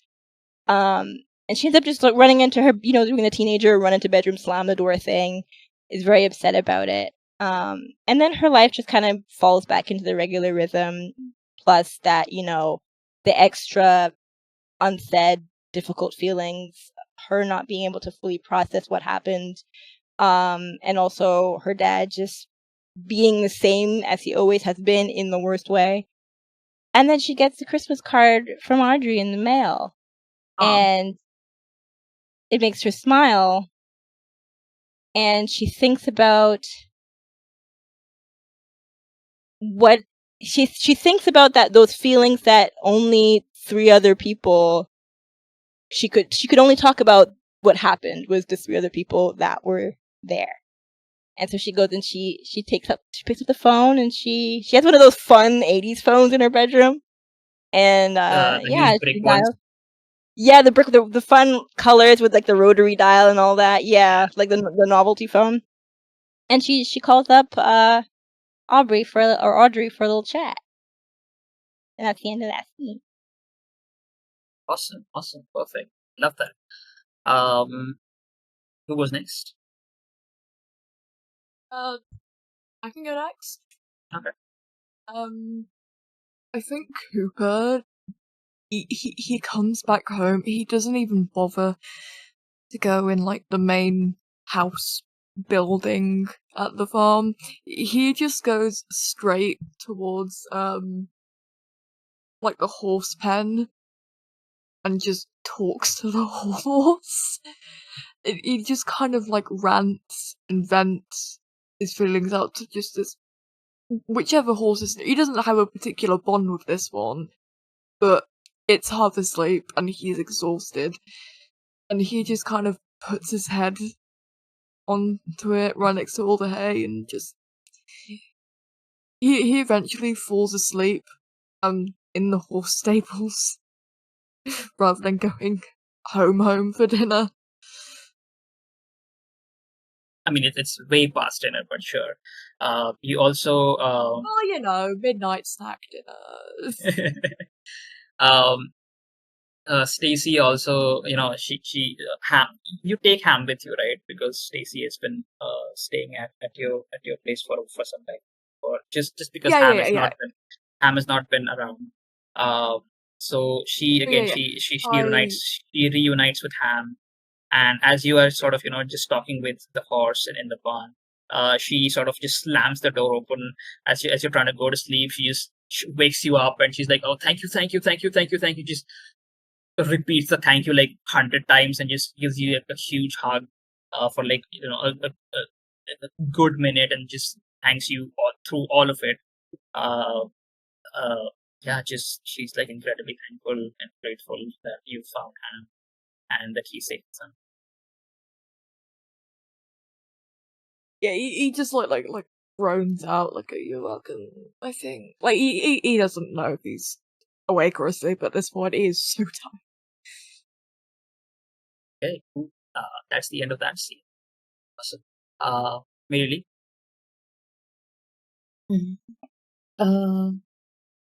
She, I think, first, like, she doesn't go directly home because Mary Lee knows that her mom's already asleep. She doesn't give a fuck. So Isaac is like, she's gonna go back to where Isaac sits in the forest, and she's just gonna walk and like talk with Isaac about the intense things that happened and how to like make sense of it. And basically sits down for at least one whole smoke. That's the only longest amount of time she can probably sit down in a place. And then starts running home to go back and sleep for the night. And that's how that day ends. And during the vacation is this holiday break is when Mary Lee's birthday is, and she gets, I think, a letter from Audrey and replies back like wishing her the best holidays. But nobody knows that her birthday is during the holidays. She doesn't tell anybody. She just her mom's also probably busy and has worked the whole day. Her dad's she tries to wait for her dad to come the whole day, but probably he doesn't show up. So I think she will just go to what person's name? Give me a second. take it in. Mikey Hayes. Goes to Okay. Mikey Hayes and has a drink and has a chill time singing with him. Right. Maybe you also spend some time with like Isaac and like maybe you the only person that you tell like your birthday is like Isaac and Mikey. Yeah. I don't think I even tell Mikey. I just show up and I'm like, "What's up?" Yeah. But then I'll probably walk back to Isaac and I tell him. Isaac already knows when your birthday is, so he'll probably like Okay. wait for you. Yeah. Hmm. But I don't know if he has any presents to give. He probably like scrounged up like a small invention of some sort and gives it to you. He says like, I don't have much. Like, I'm just a robot. I don't think I can do much here, but this is what I can give you. And you can always come and talk to me here. Now that my master is, I don't know where she is. She's probably apprehended. I don't have a purpose anymore, so I'll be here as long as you want to come here and talk to me. Mary Lee looks up at Isaac, her eyes just starts watering, and then literally jumps on Isaac like a huge hug, and she just like starts sobbing, saying, "This is more than what anyone has done for me," and just like stays there like that for a while till she comes down. Yeah. He also reciprocates the hug. Also, that is the end of that scene. So, as the winter break, as the kids go through the winter break, right? Things happen. Normalcy arrives back in Boulder City. The winter break ends, and the kids are back at school. Tests, teachers, bullies, examinations, homework, everything goes back to normal. It almost feels surreal as to what you have witnessed and what you went through on that night. But yeah, that is an experience that you all share, and probably you'll tell stories about it when you grow up. But for now, that is where we're going to end. As again, like I said, normalcy settles onto Boulder City. Everything goes back to normal. people here see strange stuff all the time, and they kind of just forget about it and move on with their lives. And that is what happens. And that's it for now. That is the end of our third mystery, creatures from the Cretaceous. The next time we meet, we're gonna have our fourth and final mystery, which is probably gonna be a slightly longer one. So looking forward to that. When everything comes back together into like a huge climax as to what we've been building up over time with Diane and everything, and her scientific misadventures. But for now, that's it. That's it from Boulder City. That's it from me. I'm GM Boyd. I use he/him pronouns. I am not very active on social media, but you can find me on X with at Articulate Void, and Blue Sky with the same handle. You can also find me on Pantsless Discord. I'm usually just running games or playing in games there, so you can find me there as well. And thank you so much for joining. Thank you all for the viewers. Thank you to the viewers and the players, of course. So yeah, I'll shut up and let the others do their outros. Yeah, that's it.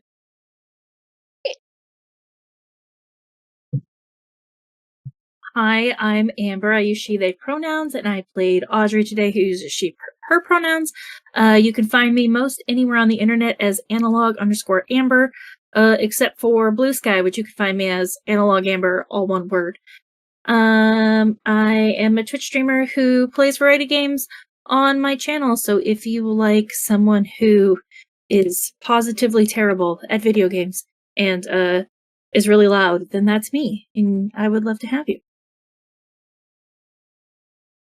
Hi, my name is Chanel Lees. I use she, her pronouns, and I've been playing Jet Martin, who also uses she, her pronouns. You can find me on Blue Sky at Chanel Lees, all one word. The link is, in the chat.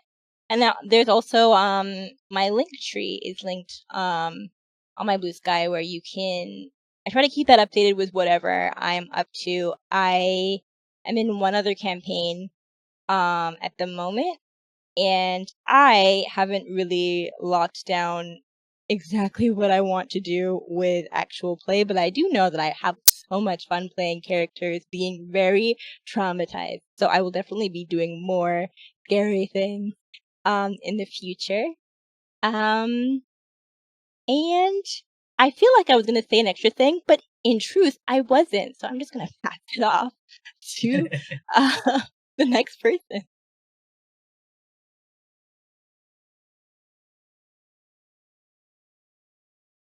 Hi, this is Tonari. I use she, her pronouns. I played Mary Lee today, and I active on Instagram. That's about it. Hello, I'm Milo. I played Cooper today. You can find me pretty much most places, on @Mintalicious, 2 S's, most social media platforms like Twitter, Tumblr, Blue Sky. I'm primarily an actor and voice actor, but I also do some other things, art, writing. I'm pretty much wearing every hat I can fit on my head. And yeah. Hope you guys enjoyed today. Yes, thank you so much for joining. Thank you so much for playing. And that's it. We'll see you guys in 2 weeks and see what the kids get into. See what more misadventure the kids get into in the final mystery of the campaign. But until then, thank you so much. Bye-bye. Bye!